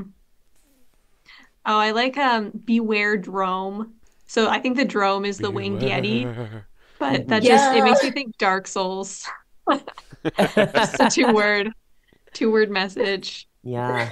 Okay, so let's check out the grand ballroom here, because that's my favorite. Wardrobe. That's my favorite room. The Manor's Heart. This vast and opulent room features a 30-foot high ceiling with floors scuffed by eternally waltzing wraith. The large mirror covers the wall from the second floor landing.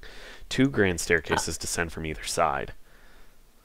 The grand ballroom, like the position of it, is actually that would be one critique that I have, is that it's sort of obviously it's where kind of all the action is, so they kind of want to hold it to the end to be like the Right, big, that makes sense. you know. But the problem is that like when you're scrolling down, you're like, I feel like after you see the second floor plan, that should be all the stuff on the second floor. Yeah. And I know that the grand ballroom like has the connector. But I Right. think it should just be like straight after you see, or like right before you see the the second floor Right. map. Usually, in a manorial estate, the ballroom would be like if you're walking in through the front door of the house, and this is just me being extremely pedantic.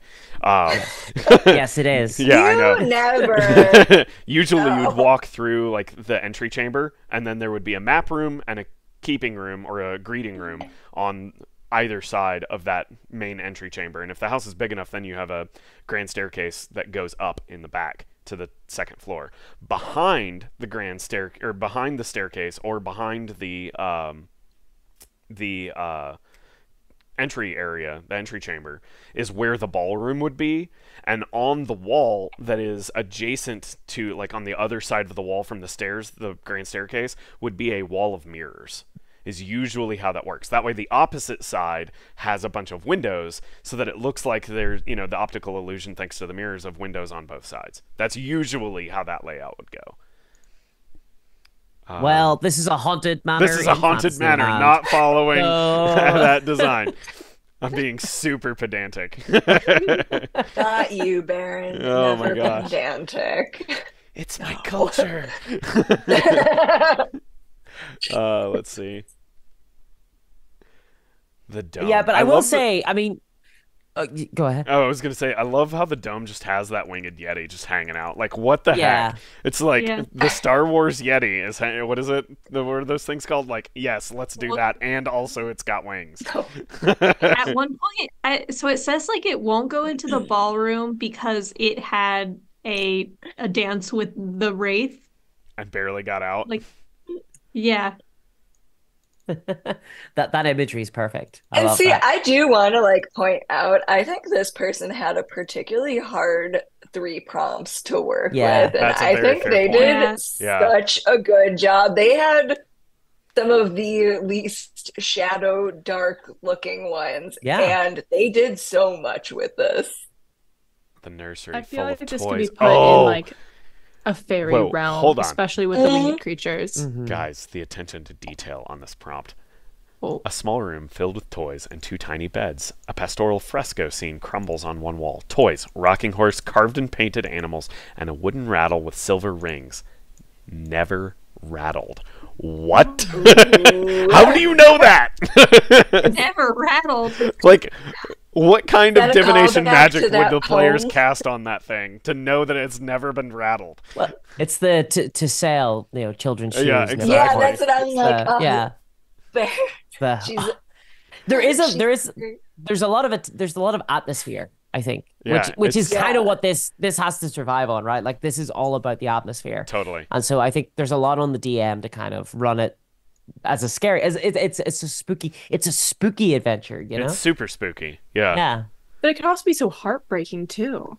You could really lean into just the sadness of it. Yeah. No, this is really cool. Like this is a good, it's also a good adventure to run as a dream. I don't know what's making me feel that vibe. Ooh. Ooh, Maybe the okay. Fae, sort of. I don't know. And I've never done that before. I've never run a run a dream dreamscape. adventure and then oh, you wake up. I've never done that before. But for some reason, I'm getting that vibe. Like I want to run this as a dream. Or Interesting. something like that, where it's temporally lost. The characters are Yeah. in a weird Shadowfell type of, it's, I don't know, I agree with that, and I actually feel like that would be a good way to work this into an existing campaign. Right. It feels very dreamscapey, or I feel like sometimes I love the idea of accidentally walking into other realms. You go through the wrong door and suddenly you're somewhere else. right. It's how did you turn the wrong way down this forest path, and all of a sudden the forest gets real spooky, and you can't leave. It's kind of like Barovia with the, what is it called, the cloud of fog around. Mist. Yeah. Yeah, I don't know. I'm getting that vibe. That's just me. Am I zoomed in enough for everybody? Let me zoom in a little bit more. Okay. What do you guys think about the kind of ballroom ensemble being randomly distributed around the house and the rooms? I think that's Do we like great. that, or would we Yeah, prefer because themed it rooms? could be different every time you play it if you do it more than once, and Yeah. then the players just have to search, and it's not like it requires a lot of prep. It's just you roll the dice before you play, and that's the room it's going to be in. So I think that's neat. It's interesting because as cool as the magic items thematically are, they just offer stat bonuses. They don't do like a thing, if that makes sense. Yeah. Not that that's necessarily a drawback, but if you're going to randomly scatter them, I don't know. I feel like there could have been more thought as to what they could do and why they would be narratively positioned in each location where they're purposefully put in the dungeon. Or like integrated to like a room in some way where you could only open something with that, with the gloves on or something like that. In the background, it says that the adventurer's purpose for going here is to collect the ballroom ensemble to give it to a patron. So it's not like that's something that they would keep forever. It's just that's what it does.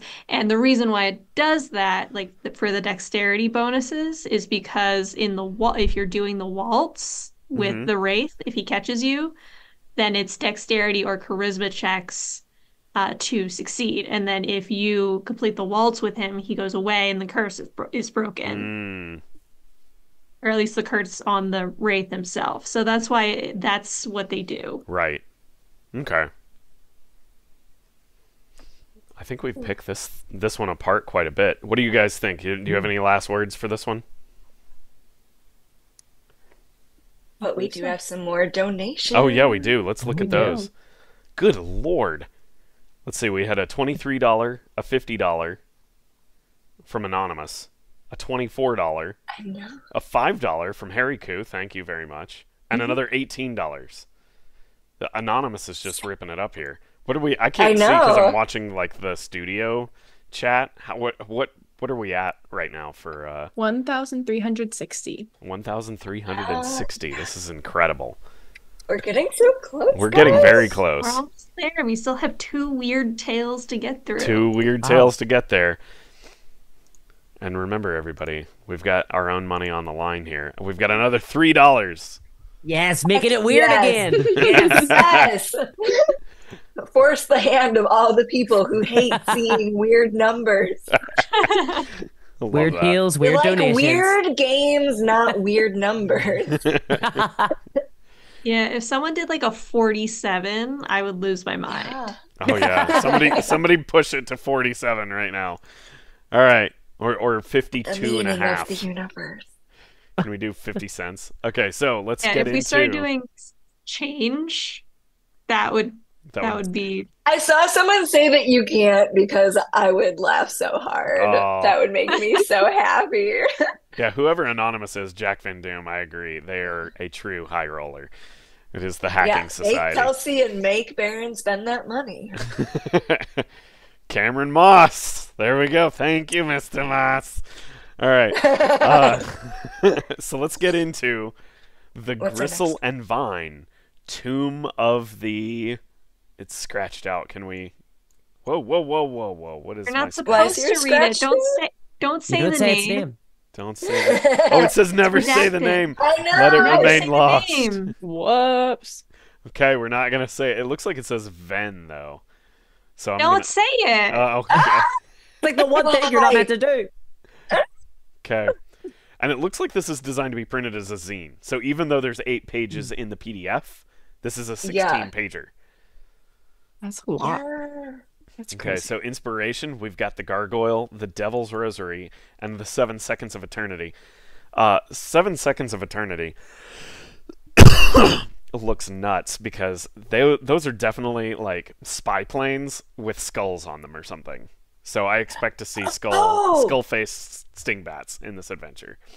I forget which one that's it's a nod to something. I'm not going to remember it. Disregard me, please. Okay, I'm going to get a glass of water really fast, and I'll be right back, and then we'll get into this. Oh, no. Okay.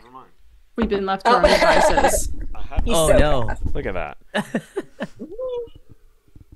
Well, it's not skull-face stingbats, but if we go all the way to the end, we'll see what the skull face thing is. What the skull face thing is? Oh man, yes. that's... Scroll to the last page. They whose name must be respected. It looks... Oh my gosh. That's so good. Oh my Bird gosh. with a human face. Everyone donate I $2 for Develop Africa because that's a terrifying bird. I love it. We got That's what I 2 mean. euros from Anonymous. Yes. All Now right. that conversion rate makes up for the Canadians, right? Right. We No, need yeah, more of Europe absolutely. to be donating to us. Okay, so the canopy struggles the sunlight overhead as a long-tail boat creeps up the river towards an overgrown pagoda. The navigator lights a lantern away from his straw hat before hanging it off the bow. 3 days prior. I love this. Okay, so my favorite thing, or what I call, I've said it in a few videos, the 3 M's of adventure context, where you need to know what happened months or millennia ago, months ago, and moments ago. Anytime you can give me Ooh. like 3 different time periods of like, this happened a long time ago, this happened a while ago, and this just happened, that kind of temporal context I feel like does a really good job of like boop boop boop just setting up the narrative of what has happened and why the adventure is about to like make sense. So Yeah. 3 days ago, let's see, we've got a group that opened an entrance and instantly half the party fell to a disease to occur or a curse. Now they need assistance. You will clear the ruins for them so they can enter safely. This doesn't sound good. 2 days later, Oh, that sounds fine. an archivist from the Arcane Library came in with an alternative written offer. Reckless amounts of gold, gems, and freedom if you destroy the ruins and any evidence of the lost ones. I love this. Oh I love my these gosh. two different goals, right? Like, and you can choose. Yes. Like, there's, Yeah. I really like that. Also, they are called the Lost Ones, right? My Shadowdark pseudo lore is messing with me right now. Somebody correct me in the chat, but I believe there are 2 gods called the Lost Yes. Ones in the Shadowdark core rules. So this is a head nod to that.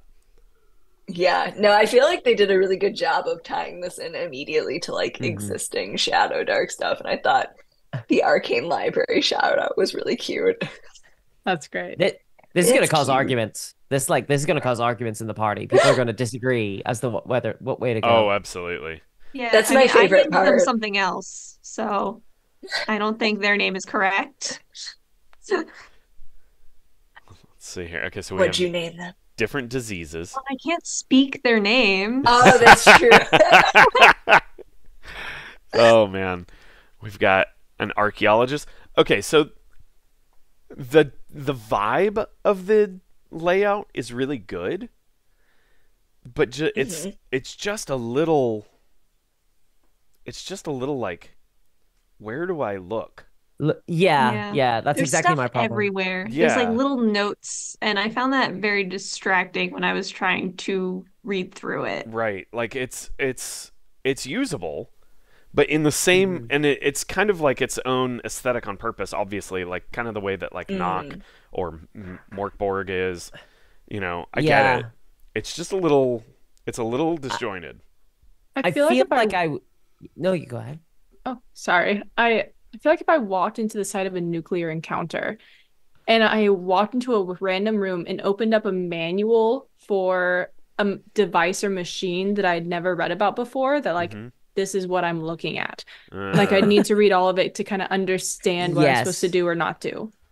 That's exactly how I feel. Like I need to read it to then try and digest it. Like I just want to get a context for what the hell's going on here. Like what am I looking at? But we do still have title sections. Yeah, I mean, we're not do like have title totally check-ins. lost. Yeah, you're not totally lost here. It's just the layout is a little disjointed.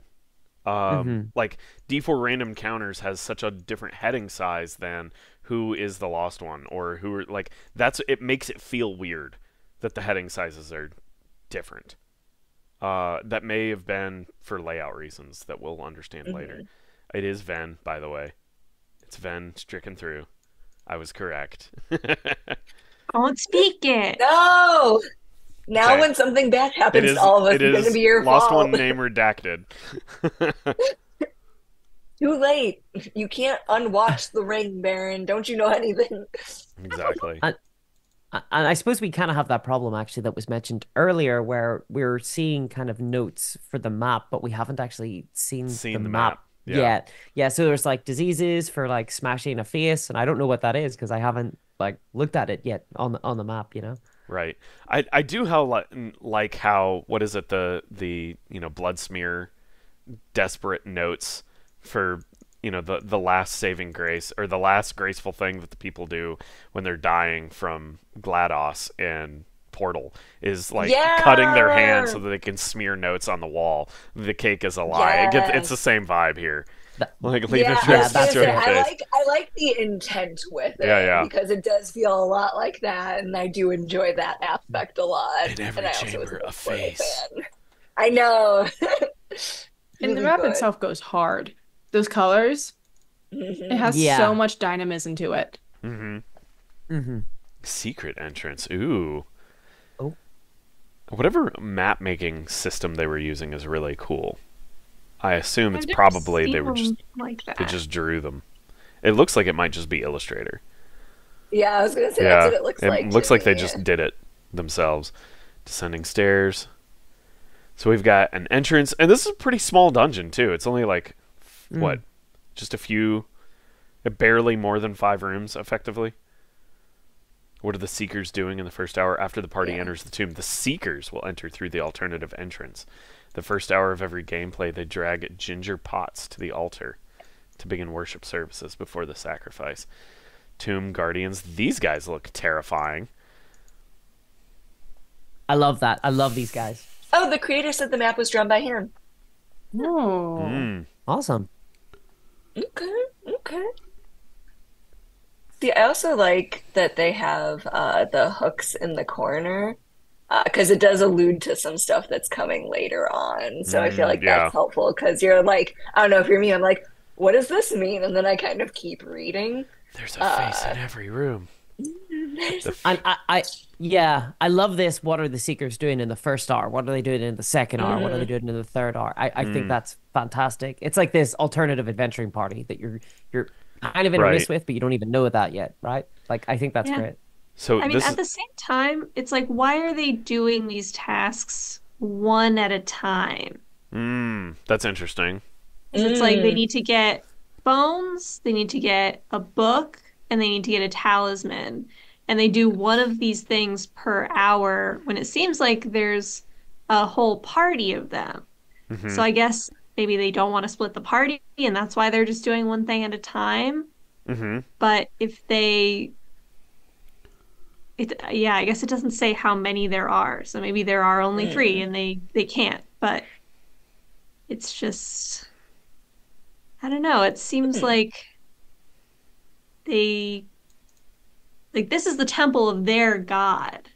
So Hmm. you'd think they'd feel safe enough to like go around or I don't know. I'm Is it not speculating a host? lot. Yeah, I think it's hostile to them as well. Like I Yeah. think that Because they're yeah, the god is like the deity of destruction and yeah. creation, so they probably fear it. Yeah. The use of the gods are kings or queens who transcend. Interesting. I like the subtitle. So they ran into the Seekers. So they ran into the Seekers. Where do you see this? Right next to what you just read, next to the face covering their eyes. The face covering their eyes. Am I Yeah, crazy? look right next to it's a Oh, so they ran big into and the bold. Seekers. Dot dot dot. Okay, the Seekers are archaeologists who will convince and connive, charm and cut. All C words. Use the reaction check to determine what the cultists are initial attempt to address the party. They are not afraid to say the name of the lost one, but they do not know how it's pronounced. So they will say, those whose name must be respected until they hear another say it first. That's funny. That's I so like that good. I love detail. that. Yeah, that's great. The towering cormorant skeleton with a humanoid skull. It has a glowing eye sockets and metallic feathers reborn from the dust of its sarcophagus. So that's what the avatar is that bird with the face. And Ginger Potts is I guess it's an elf to be sacrificed. And can I just Yeah, say she's to just Ginger an Potts, offering. yes, ma'am. Yep. Yes, ma'am. I do like all the descriptions of this lost one. There's because I guess the point is if you're going for the arcane library arc, you're trying to destroy all the depictions of this deity so that it will truly be lost. Right. And so there's all kinds of like weird descriptions of what it looks like and what it's doing. And I think that's neat and spooky and full of lore. Yeah, that's cool. Plus, bird with a human face. It's very creepy. Okay, so what do we think of the two classes here in the book? Calligrapher, I've never seen anything like that. Pens, wands, and daggers. Choose I know, another honestly, flourish. both of these I feel like are very unique. Yeah. Blind the target for 1 round. It's like the interesting. It's the way cooler bard. It's like the way more flavorful bard. And like, I need an origami master to teach me how to make a gargoyle paper craft. Oh my That gosh. writing is just delicious. I know. See, that's what Origami Master was my favorite one. I think it's very whimsical. It feels like something like that you'd see in a like kind of cartoon like Page Master or something. No, God, I really Page like Master. it. Yeah. I know. This is an amazing ability. That's so powerful. It's ridiculous. It's so strong. I think it's maybe a bit too too strong. Like yeah, I love it. I love it. Your it's a magic lot. consumes the paper and the paper craft of the appropriate size. Oh, and you must make the paper craft the appropriate size. So you can't just like, I got a little post-it note and I'm gonna make a great worm dragon. Like, you can't do that.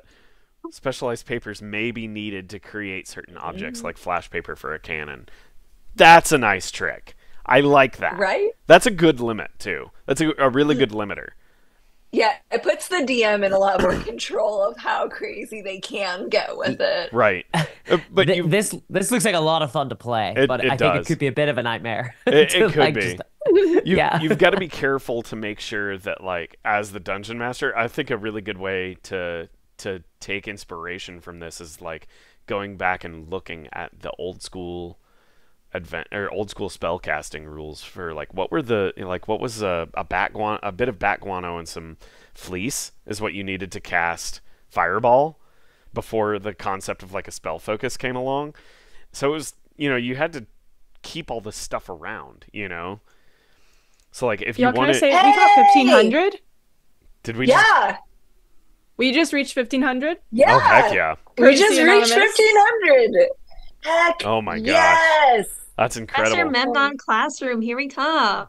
My Yes. gosh. Classroom of Doom. Hilarious. Diabolical lair. The diabolical lair. These That's poor what we'll call it. kids. Oh my God. these These elementary schoolers. We might have to come up with something that's appropriate for a classroom. But- Diabolical Yeah. lair. Squeaky children. Oh my Not in gosh. on the joke. yeah, no. What Okay. we'll do is in the chat we'll come up with a few names, and then I'll send out an email from the Game Jam Yes. email thing to go to a Google Forms, and we can vote on if we get there. I'm just. Yes. Oh my gosh, Kelsey Heck donated yeah, another Kelsey 500. just did her match. How do I do it? I don't even know how to do it. Kelsey. I think you just donate like normal. Scroll below the chat and the donate section is there. Let's see here. Kelsey said Kelsey, match, y'all. Kelsey. Yes, ma'am, you did. Yes, Damn, she did. Kelsey. Let's see here. Where is Wow. the? How do I do the thing?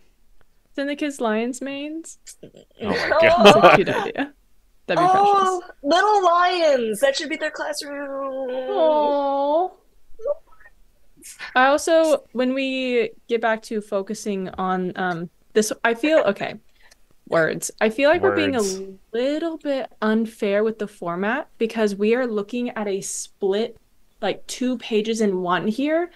I feel like maybe we could zoom in and look at 1 page at a time and find that it's Yes. maybe not as overwhelming as we initially thought because we are looking That's at a fair different point. format in I here. actually agree with that 100%. I think you brought up a very valid point. I think it doesn't read as overwhelming if you do that. I'm not Yeah. sure I agree.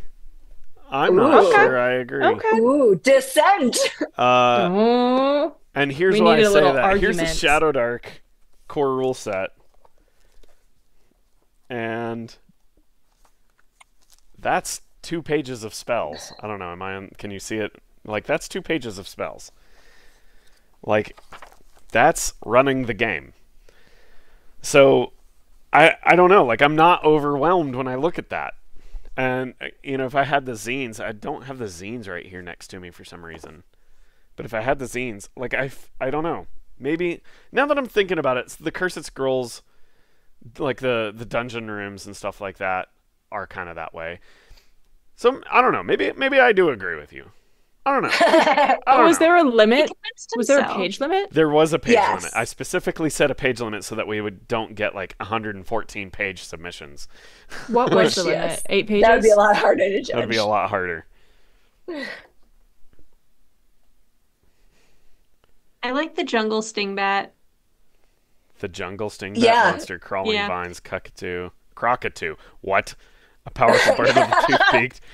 You were really put off by the vines. They skewed you a little bit. You were ready for something different. Do they offer massages? Oh my gosh. Call back. Smaller and greener than their orange cousins, these insect bats use their needle-like beaks to implant diseases in eggs. So it's not just eggs, it's diseases and eggs.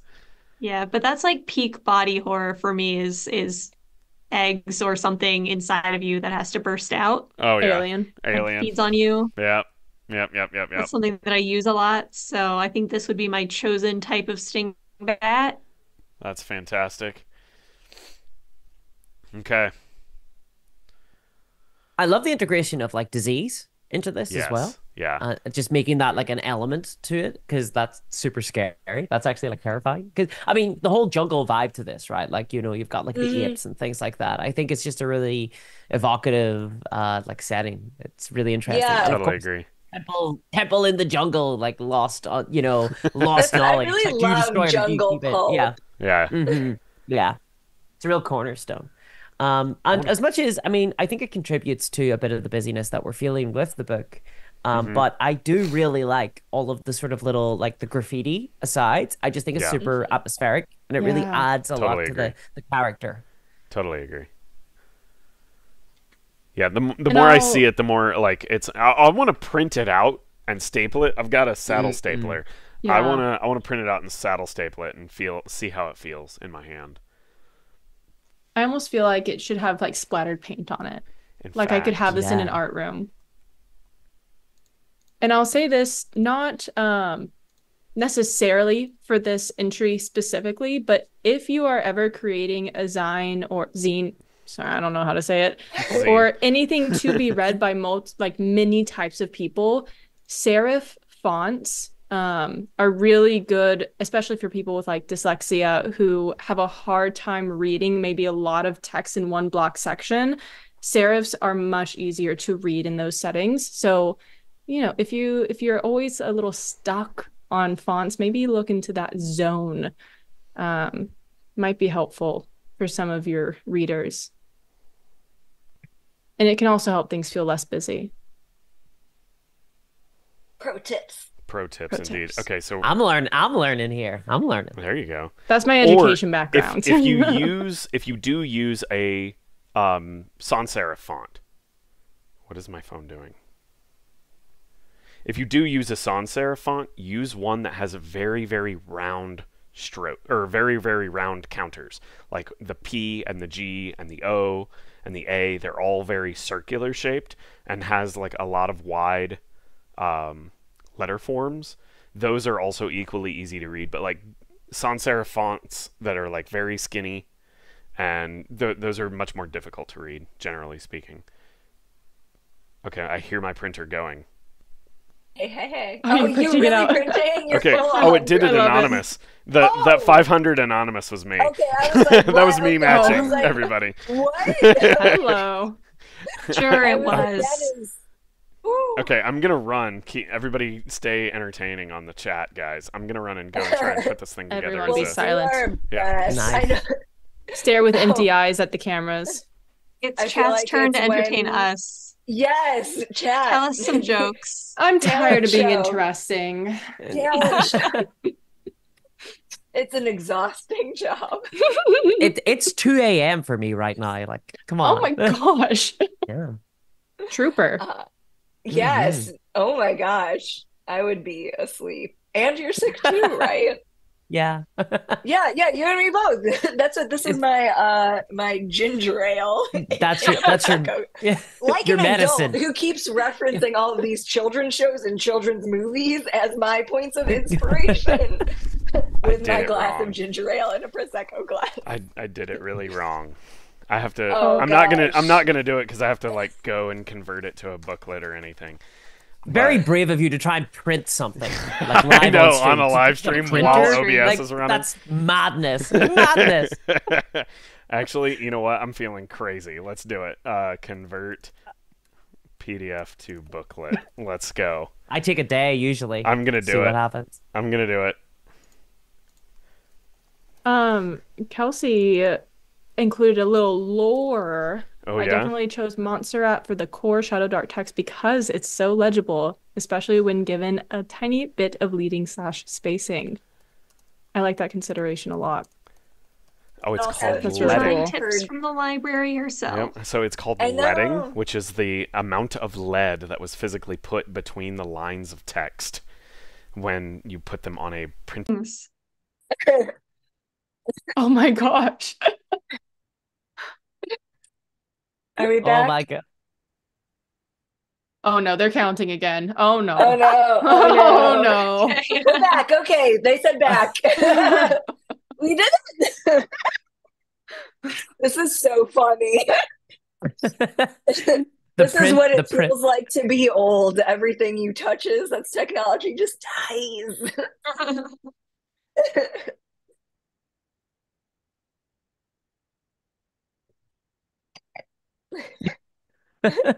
That's so funny.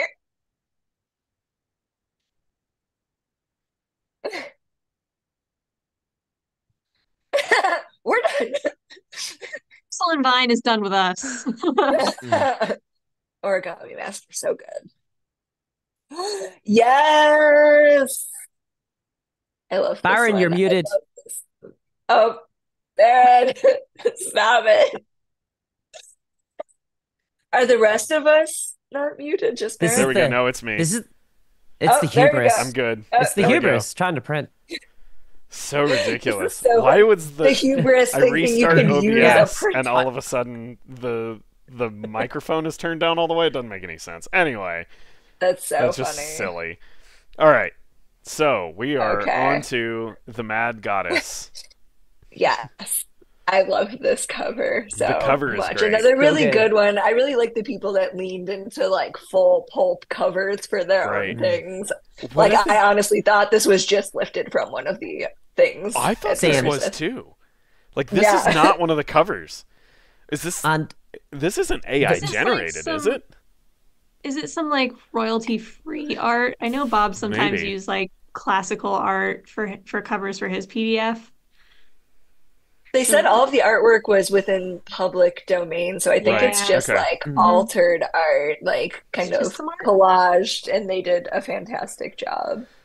Oh wow! So we've Yeah. got the inspiration. Yeah, we got board. confirmation. Yeah, I I love like this. the inspiration board page, like just a whole page devoted to like the color inspiration, like the monsters. I think that was really well put together. Way to pull a color palette together out of that. That's a Yeah. great way to do that. The Love Dark colors. Tale. It all began on a night like this many moons ago. The goddess Sensa, queen of snakes, arose from slumber that lasted an age. One who indulged in the centuries of luxurious respite, her eyes were met with horror when she saw the wretched state of one of her once decadent throne. I'm dyslexic.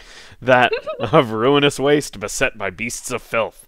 Her mind turned to panic and rage, for she laid down her to rest. Her lands were filled with those who venerated her unequivocally. Let's see. Unwilling to stand for the blasphemy that stood before her, Sansa returned to her keep and devised a cunning scheme, for she would have revenge, and soon those who had forgotten her her name would soon come to dread the insolence of their ancestors. So we get a little point crawl here. The keep of the Mad Goddess. And can I just say Real that quick. when you Why is instantly she so start mad? going into a certain tone, like when you start reading it a certain way, that tells me that the writing has achieved what it was going for. Yeah. When you just automatically launch into a certain voice. See, the hooks table. Let's read the hooks.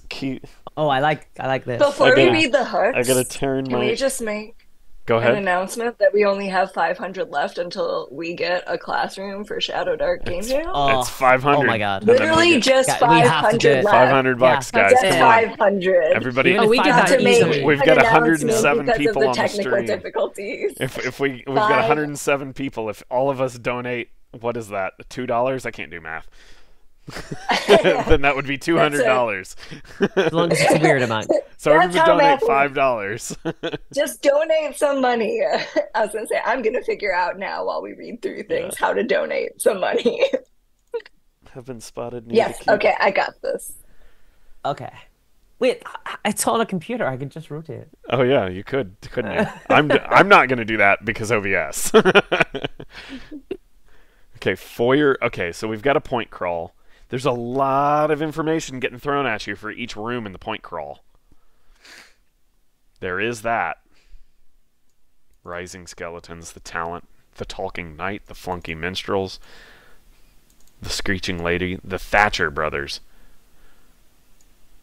I think See, it's neat that everything and like every NPC has this like block basically of their lore and their attitude, but it does kind of make it very wordy. Yeah, and no, I found agree. myself like having difficulty reading through it all, just because There's a lot. the text is dense. Yeah, there's a lot. I think part of the problem is that,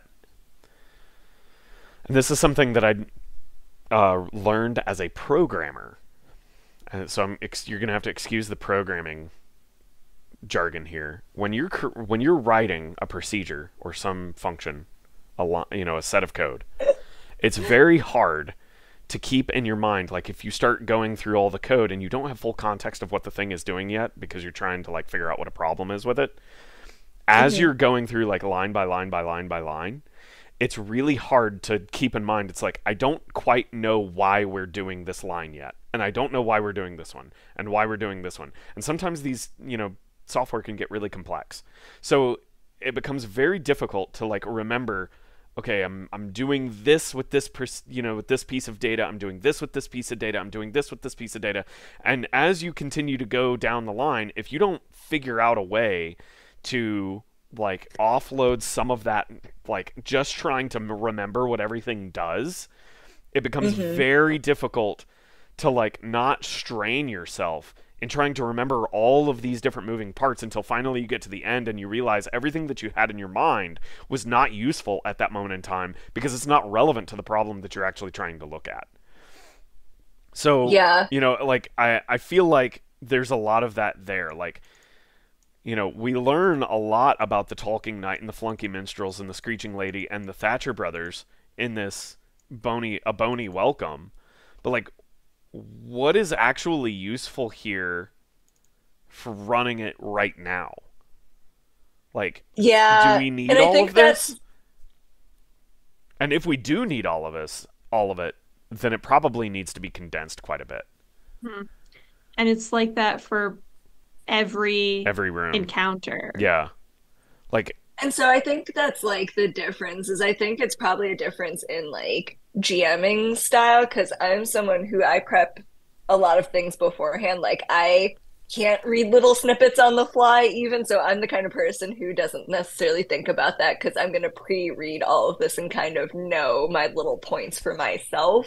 right. Like I'm going to condense it into things that I want, but yeah, it'd make it a lot harder to just kind of grab and go. Yeah, that's a really good observation too. It makes it much less modular when you do that.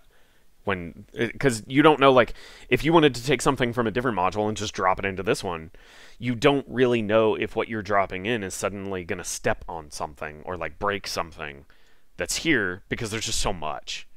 Yeah. I admire the amount of work that was put into characterizing everything, Definitely. but it's just, it winds up being like unappreciated because it's so hard to read through it all Right. and like find uses for it, especially when it's on these like D4 tables that you are probably not going to use everything on it. So that's a lot of work for things that have a 25% chance of being used. Right. It's like, unless the adventure is designed to be run like as is, because if you think about it, now that I'm sitting here like getting my head around it more, browsing through a few of these tables, you're only reading one of these at a time. So maybe the idea is that you're reading only the room as the player goes through it, and this is just like a 5-room adventure. I think that is the intent. Yeah. And that's what I think the author just confirmed. Yeah, it's interesting though, because like it's still an it's an emotionally overwhelming. Yeah, like it's your eyes see all of it. I get that point for sure. Yeah, when you're prepping, you're gonna read it all. Right, because you don't want to like it's not only that when you're prepping when you want to read it all, but like you don't want to be stuck reading this. Like that's, 100, 150 words. You don't want to read that when you're trying to run the room. You want to read this much. Yeah. You know what I mean? Tiny portions. Like little bite-sized chunks. Bite-sized, yeah. Maybe if this were chopped up into bullets, I don't know. It just feels like a lot. Yeah, and that's it. Like, I think that's the trade-off. Yeah, I was gonna say the trade-off is like I feel like the flavor of everything is so good, but the immediate readability is harder. Right. For me, it could probably be solved with a little more spacing, and then it would be fine for me to read. That's fair. It's just it's very close together. Is this like because of the there's a whole page dedicated to a back cover, basically, which dope. That's cool, but. I wonder if you had one more page of stuff, could you have spread the information out a little bit more and made it a little bit more emotionally consumable? I kind of like the fact that if you open it, so I've got it looking like so I can see 2 pages at once. And I kind of like the idea that you just open up the book and there's just these 2 pages and it has everything. And you can just run the dungeon. Right. Just from that. Yeah. If you're like a very low prep DM, this is super helpful because you don't like have to think about how these creatures are going to interact with the players at all because it's written out for you. But if you are like a pre-read dungeon master, then yes, emotionally it's a lot of work. Yeah, it's just so dense. It's like cracking open the book of Leviticus and just starting to read out loud. Okay, it's not that bad, but still. That's my casual read choice. Okay. One thing that I love about this is the characterization of the goddess, who's just like this lounging woman, like with a snake on her. I love that type of character for anything. Yeah. Just a wealthy, powerful, very tall woman. I think that's really great. What we have learned today is that wealthy people either have lions or snakes. Right. Yes. I mean, that's so on the pulpy brand. And then the snake used to be a man that was like obsessed with her. Right. So yeah, that's really cool. I love that. I love that for her. I love the language. So like if you do start to actually read these bodies of text, it's not like all these bodies are disengaging. I mean, I'm looking at the rising skeletons on page 4. The talking knight, Sir Jasper was a knight most brave, entering the keep in hopes of slaying the creatures within. I'm getting a bit of Don Quixote. I love it. Or your man from Medieval. Oh, what's his name? Oh, I also love the Holy Grail. What are they called? Monty Python. Do we need coconut shells? Daniel Fortescue. Sir Daniel Fortescue. That's it. From Medieval. Yeah, the talking skeleton. Yeah, PS1 era, the best era. I know. I really dig it because you would kind of want to know like a little bit of his background because he's going to talk to the party if they talk to him, right? Right. So you want to have a little bit of a context for him. Yeah, I really love the flavor of like the Lover's Den, and I think I'm going to join a cult called the Fork Tongue Lovers now, because that makes me sound really cool. The fork But I tongue also, lovers. yeah, I'm gonna go do that procedure where people get their tongue split. It's Oh gonna be great. gosh. No one's gonna be freaked out by me. Trust me, it's gonna No. look great on me. Oh gosh. For $200, I'm going to do that. We'll get a classroom, Stephanie. You'll get a forked tongue. What can go wrong? That is How a close legally are binding we? promise. Yeah. How close are we? Of $200 left to Oh, the God. Less than 3,000 300. mark, and then we get a classroom named after the jam. Come on, guys. $200. 175. Yeah. Yeah. Hey, we Oh got wow. Yeah. We're killing We're it. close. We're close.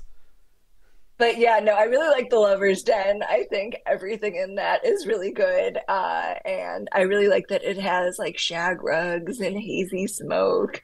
I really Disco just balls. like so much of the flavor. Yeah, everything Yeah. in this is really, really good. And I also like that their numbers have the little skulls for the like periods after the number. I think that's really, really cute. I think there's a lot of really good little details, little subtle details in this one that I'm really Yeah, enjoying. the monsters think are, we are also- really cool too. The grublid. Kind of- Half goblin, half lizard. Yeah, they're just little guys. They're running around eating their snacks. Right? Yeah, Let them. very wholesome. Let them. Let him. Auroch the Devout, Census Protector. 26 hit points. That's pretty gnarly. A knowing hiss. A creature knows census desires without a word spoken. That's... A knowing hiss. Yeah, they know the hiss. Wow. Constrict. Oh, is That's there a great. recommended player level? Oh, for levels 2 through 3. Yeah, Totally missed it. very cool. All right. Any last takes on the Mad Goddess? Yeah, okay, you go first. I really like the relics and the creature layout. I think that I guess in contradiction to the rest of it, I feel like that's super well, like really digestible, like Yeah. really. No, easy I to agree read. with that. Yeah. Totally. Gosh, I still love the art. I just art's love the vibe. fantastic. Yeah, the vibe is so good. Also in chat, Agile Monk said that they would do another $50 if someone else puts in $50. They'll match them in the chat. Ooh, we're getting close, guys. Ooh. We're 150 away. And so while we're here, I love that in the relics, I love things like the cursed snake oil. I think Yes. I Let's just think go this with one that. this one has some of my favorite flavor out of all of the submissions. I think this one is very like thematic The Fang and Shank. yeah, Disadvantage on throwing the dagger. It's wobbly. It's wobbly. A wobbly shank. DC 13 con save or 2d4 damage Wobbly from shank. poison. Band name. hey, Oh, hey, Matlock and Connor McCloskey. yes. Oh, Oh, there we go. oh. Come on, Agile. You're on the hook now. How close are we? Unlike me, who's not We are going $90 to dollars their away. tongue. Just This would push us laying over. that out. But we're so close. We are $90. Come on, guys. Come Indestructo on. Boy got us another 50. Oh, Hey, 40 away. 40 away. Who's gonna tip us over? Come let's on, go, Agile. let's go, let's go, let's go. Agile's being called out so Agile's hard. being called out. It's your move. They're probably on the other side of the screen like, come on, I'm getting Wi-Fi problems. Oh, there we go. Are we at 3,000 now? Oh my god. All right. Okay, so Yes. everybody who... Okay, I'm going to send out... No, it's got to be just to That's people limited wild. to the jam. So I'm going to send out a email from the game jam. Everybody be looking at it. I'm going to elect Kelsey. Everybody who wants to name the room, just put whatever you think is the name room in the chat. Kelsey, I hope you're sprinting to go get a notepad or something right now, or are fast on the copy paste. Let's just start spitballing names, and then Kelsey and I will get together. Kelsey, I, and the judges will get together, and we'll like handpick, I don't know, something like 5 Oh my gosh. of the names that we like, and send out an email Yes. so that you all can go vote and approve a room name on. And I'll probably have to include the founder, just to make sure that we don't send in something like, Shadowdarky McDarkface. Yeah. My inner teacher has to remind you guys, these are children. They Yeah. don't know what Shadowdark is. They're just cute kids. But yeah, the Red Lion class. That's a good name. Oh. That's a little Diabolical spooky. lair. Diabolical lair. That gets my vote. There we go. Okay. That's it. There it is. I think there's chat replay on, so they're not totally lost. But Oh my gosh. Jungle Stingbats. That's another good one. Yeah. Okay. No, So Sting anyway, Bats isn't. any last comments on the Mad Goddess before we pick a winner? I A just love plus the flavor, A details. plus use of art. Yeah, I like their inspiration board. I like their details. I think they did a really good job for someone who is not an artist. I think they did amazing. Yeah, this is And if fantastic. I scroll and just hone in on one random detail, like throwing a dartboard at a map, it's always good. Like Grublinden. 4d4 grublets cavort about the room, eating grub, drinking heavily and dancing poorly. Yeah, I like that detail. I love that. It just anywhere I go, it's great. That's That's fantastic. a fun word. Grublid. That's a fun word to say. Grublid. It is. What's All it right. I gotta do to eat a grub? So, to eat a grub. So the question is, I'm gonna pull it back over here to the slide deck. So, Oh man, what? it's getting real. Okay, so let's pick a runner-up. Let's start with a runner-up. Oh, Who do That's hard. we give second place to? oh man. Oh. Who comes away with no prizes other than the job second best done? Oh. For me, it's honestly either the Mad Goddess or the Amber. Oh, I closed all of mine. Shoot. The first one. The Amber Doom, the awful Amber Doom. Excuse Yes. me. One of Cannot those forget two is that the probably Amber second Doom's place in awful. my heart. Gristle and Vine would be runner-up for me. Okay. I think as much as I love the diabolical layer of Professor Memnon, that one is my personal runner-up. Okay. Discourse? Oh, they're all so good. I know. I actually love them all. So hard. I think they're all fantastic. Well, it's kind of tough, right? Because now I'm having to think like, what's my number one? And I'm kind of I torn know. between. Personally, I'm torn between the awful Amber Doom and the diabolical lair of Professor Memnon. That's where I'm at. So, It's one of the two. Yeah. Are we there tough. for okay, And I'm matching the professor, actually. I never realized. I'm on theme. you are. I'm actually on the You red are. mane and everything. You planned this. Yes. You are Memnon. That's what we'll go with. Yeah. I find it really hard.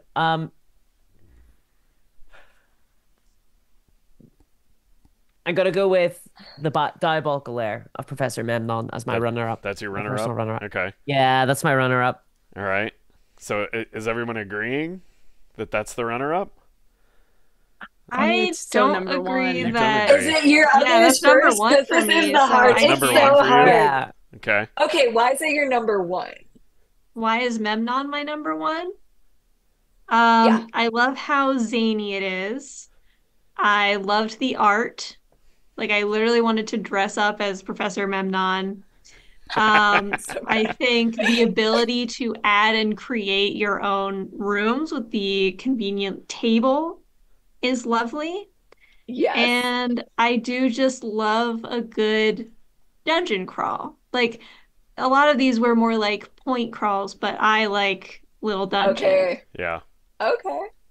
And for me, what I want to do, like what this one instantly inspires me to do, is on Halloween night, put on Rocky Horror Picture Show on the Yeah. TV, turn down the volume, and have a game where we just play this and have a blast. I'm a very vibe-based person, so it's technically a great, I mean, all of them are technically wonderful in many ways, Yeah, but like everyone the did such a vibes good of this job. one, I just like, I want to play it immediately. And so for me, the driving Okay. force of like, which one do I want to play the most? This one is my It's winner. a strong Yeah, theme. me too. Okay. That's the So, base of it. Is like that's the one I want to play. Hmm. okay. I think you guys can convert me on that because now I'm imagining like my night of Rocky Horror, maybe like Hedwig and the Angry Inch or something on in the background, uh, and just playing this because I do agree. I think this is it's so hard. I do think this is the one that I would immediately like want to throw into something because Hmm. I know that my players would all love this. I Yeah. think that the awful Amber Doom is so so good and is just I feel like that one's like such like a true it's pulpy without leaning all the way into camp, which I respect, but I also love camp so much that that's what I love to do. So it is hard. So I think I could be swayed to put Memnon as first, Yeah. awful Amber Okay. Doom as second. Is that what we're agreeing to? Both of them at the I same don't Yeah. time? know. Someone else Well, tell me. so Someone I tell me what my really opinion is. I don't. I love the awful Amber Doom. I think it hits on a ton of the different kind of like pulp elements. Yes. And like you said, it's not too campy either, which is definitely like and it Mm. kind of stands out for that. One of the things I Yeah. love, it really hits like that kind of Cthulhu-esque sort of vibe for me, where there's like a Yeah. sunken city. It's just so iconic, and then you're kind of going up against this third party. But yeah, no, I can be swayed. I can be swayed to because See, they're both so close to me. I think they're all fantastic. Like they're all fantastic. yeah. They're all really But good, yeah. yeah, but the diabolical lair of Professor Memnon, yeah, okay. I'm convinced. You've convinced me. It's very, very, very Now, playful. now I'm walking it back. Well, now, yeah, Wait, I Well, think there's it's. not a bad contender. yeah. I know that's the hardest part, and I live in a world of gray. I'm really hard at favorite. No one can ever ask me what my favorite band is because I'm just like, oh no, what's your favorite? Anything else? Please don't talk to me anymore. I'm like gonna Okay. run away. Well, Uh, let's reframe it. Are we all agreeing that it's down to these two?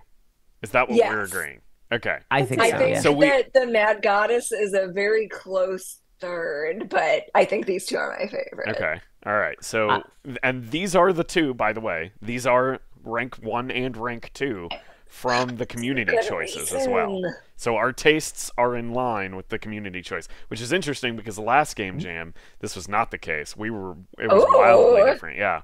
It was myself, House DM, and Dungeon Dad, and we picked like the fifth best or the fifth highest rank, and the third highest rank is number 1 and 2. But we're interesting. representing the will of the people. exactly, We're I we're know. in we tune. are Yes. electoral We're a votes. very yes, Okay, yes. so the question is, Yeah. which one do we give first place to? Let's go there. See, I think it's so I'll say hard Memnon. because the awful Amber Doom, and once again, this is like because I do have such a love for camp, I'm trying not to let it skew me personally. Hmm. I'm trying to be more objective. And I think that the awful Amber Doom has so many camp elements, but it doesn't feel like wild. Like I don't know if I think we're potentially a niche group in that all of us immediately are like Professor Memnon. So I don't know how everyone else But is Hmm. feels this like not how supposed to usable be this is for other weird? people. Yeah, that's true. But that's what I So feel like. The awful Amber Doom. I feel like we're forgetting that that one is also. I feel like it has good weird elements. But yeah, yeah. no, Yeah. I do love that jellyfish. What I I So love wrote So yeah, Venus. in my yeah. notes Oh, for Amber Doom was like, this could be weirder. I wish it was weirder. If Amber mm, Doom had leaned more into the Eldritch stuff, that could be my top pick. But I think Professor Memnon is just, when I read that, I was just like so excited. I was like, yes, I want to play this so Yeah, bad. yes, I think I agree And with you. Yeah, me yeah, too. yeah, Amber And Baron. that's Doom, what. it yes, didn't spark that I guess that like joy of you know like what I mean? It yeah. didn't that spark. pulp joy where you're like, what? What is this? What is yeah, Like, going on? yeah, yeah. Yeah. What's What, yes. happening? what were you gonna That's how I say, You want know to what? feel. Discourse? I was gonna say, Byron, why don't you cast the decider then? Like, why don't you No. cast the final Oh vote? Lord, I'm not sure. Well, let me. You should. Hannah's been a little I quiet. think Feywild Fade. now I feel Let's. more. What? Hannah's. Yeah, What's your take? You've been quiet for the past Oh my gosh. 5 I'm more minutes. on the Memnon side again. My take, Arcane Library said it must spark joy. I am Joy. a deep Yeah. lover of Marie Kondo.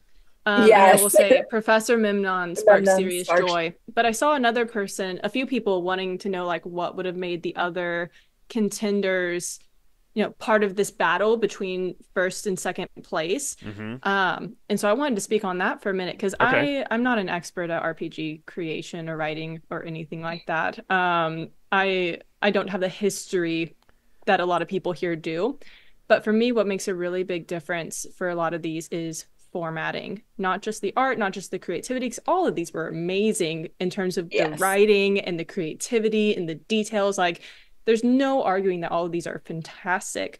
But how much do I want to, like, when I open it up, do I get overwhelmed? Do I want to skip around? Am I instantly confused? Like, how digestible is it? Right. While also being very creative and detailed. Yeah, and so Yeah. that's my answer to that one. I don't know if y'all have other things, for those of you who've maybe written more RPGs than I have, more stories. Yep. Grace, do you have any thoughts? I think I shared most of my thoughts. It's Okay. just like, yeah, I wanted things to be weird because like this is supposed to be weird tales, Yes. and Yes. Emberdoom, it's It's kind of good. weird. Yeah. Like Yeah. the bat, that's Yeah. weird. The cranberries, that's weird. Potentially pulpy as well. But Professor Memnon, Just I'm yeah. just like, what? I think one of the things that counts in favor of the awful Amber Doom is that it could be inserted into like for most parties would be Yeah. able to Yeah. engage with it. Yeah. But whereas I think that Professor Memnon, there's a A very little more specific, niche. but yeah, it's much more Yeah. niche. And one of the things I really liked about the Amber Doom is that so the Cranberry Goblet itself, like I was reading that it has the potential. It's rumored that it can cure like vampirism and lycanthropy, and I just think that's like a really strong hook in to like the adventure. I don't know. I think it's great as like just an adventure, but I do agree that I think we spent way more time like out of all of them talking about Professor Memnon. No, we Like I totally think did. that we Yeah. spent totally most did. of our time. Yeah, and Yeah, there yeah, is yeah. just so much inventiveness in that dungeon that like I haven't really seen from a lot of other adventures. Totally like agree. there's so much Yeah. going on in there, and Yeah, it's they so well took laid it- out. Yeah. In a different direction than anyone else did, for sure. Yes. So here's my stance, and this might surprise you guys.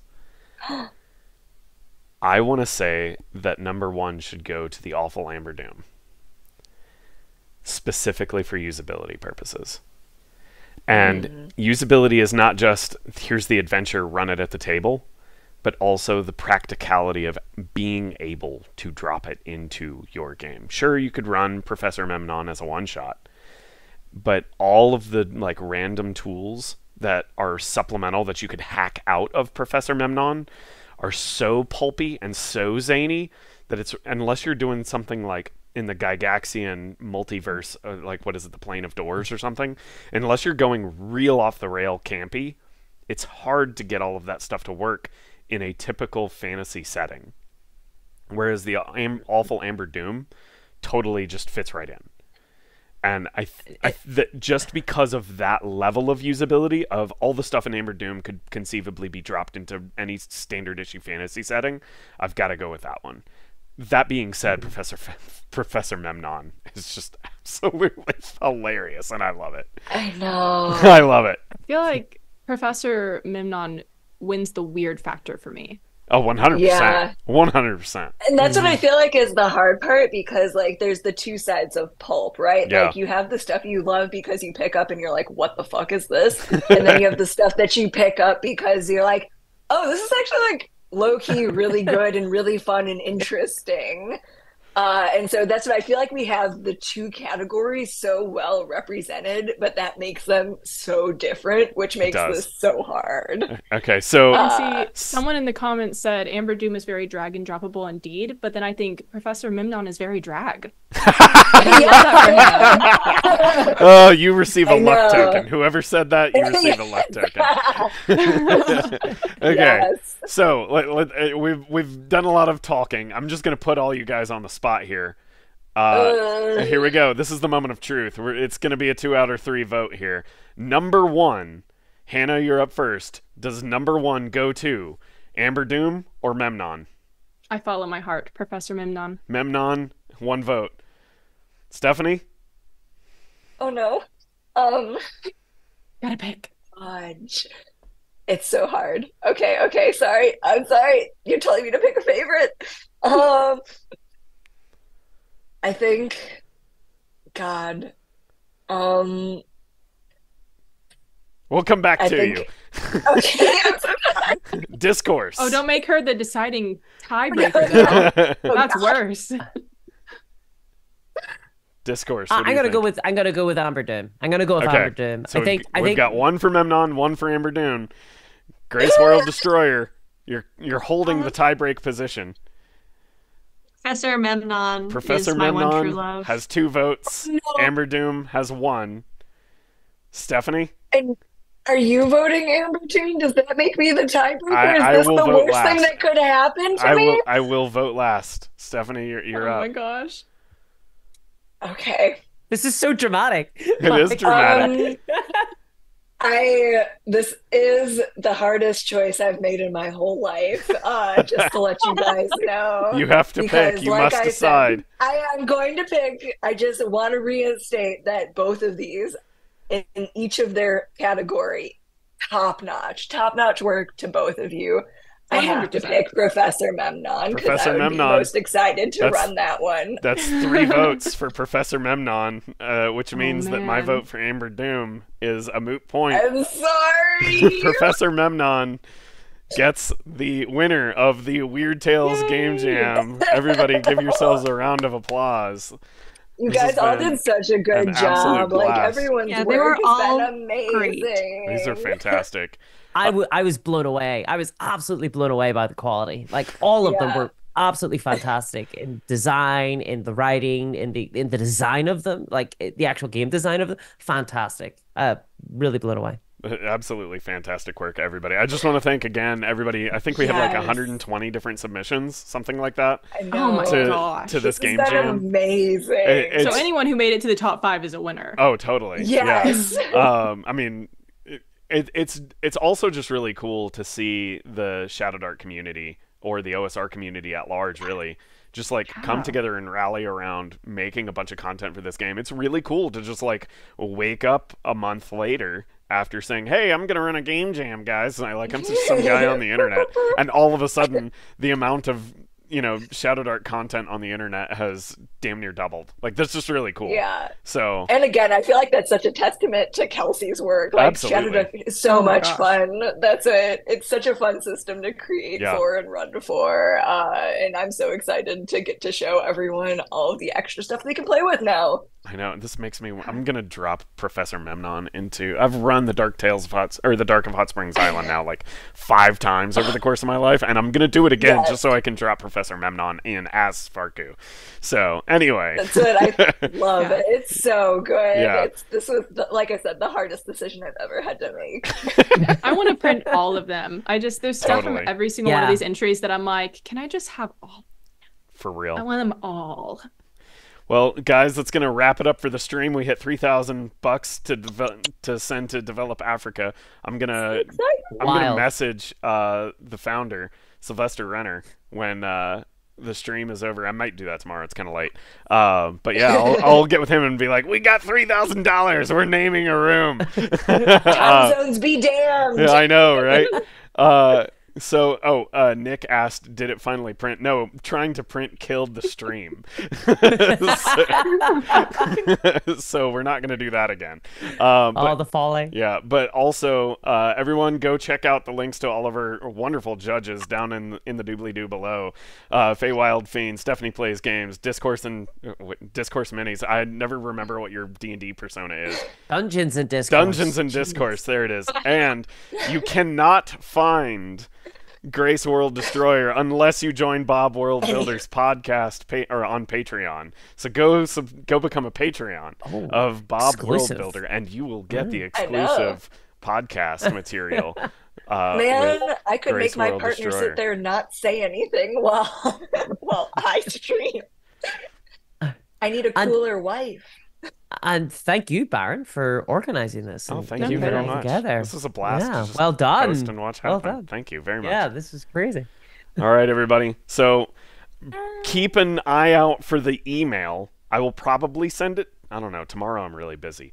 I will send it Monday, and I will also go join the Arcane Libraries Discord server. Get on the Weird Tales Game Jam chat. I'll drop a link to like the final voting on the name room. I gotta get with Sylvester and straighten all that out, but we'll figure out a way to get a name from the community on that room. That's the goal. So just stay plugged in. I don't know. We'll figure it out. But yeah, go join the Discord. Go look in the Weird Tales Game Jam forum page. Just ask around. People will direct you. Y'all are awesome. Thank you so much. Y'all have a wonderful evening. Thank you. Bye, Thank everybody. you, everybody, for your submissions. Yes, thank you guys. Okay, we have ended the stream.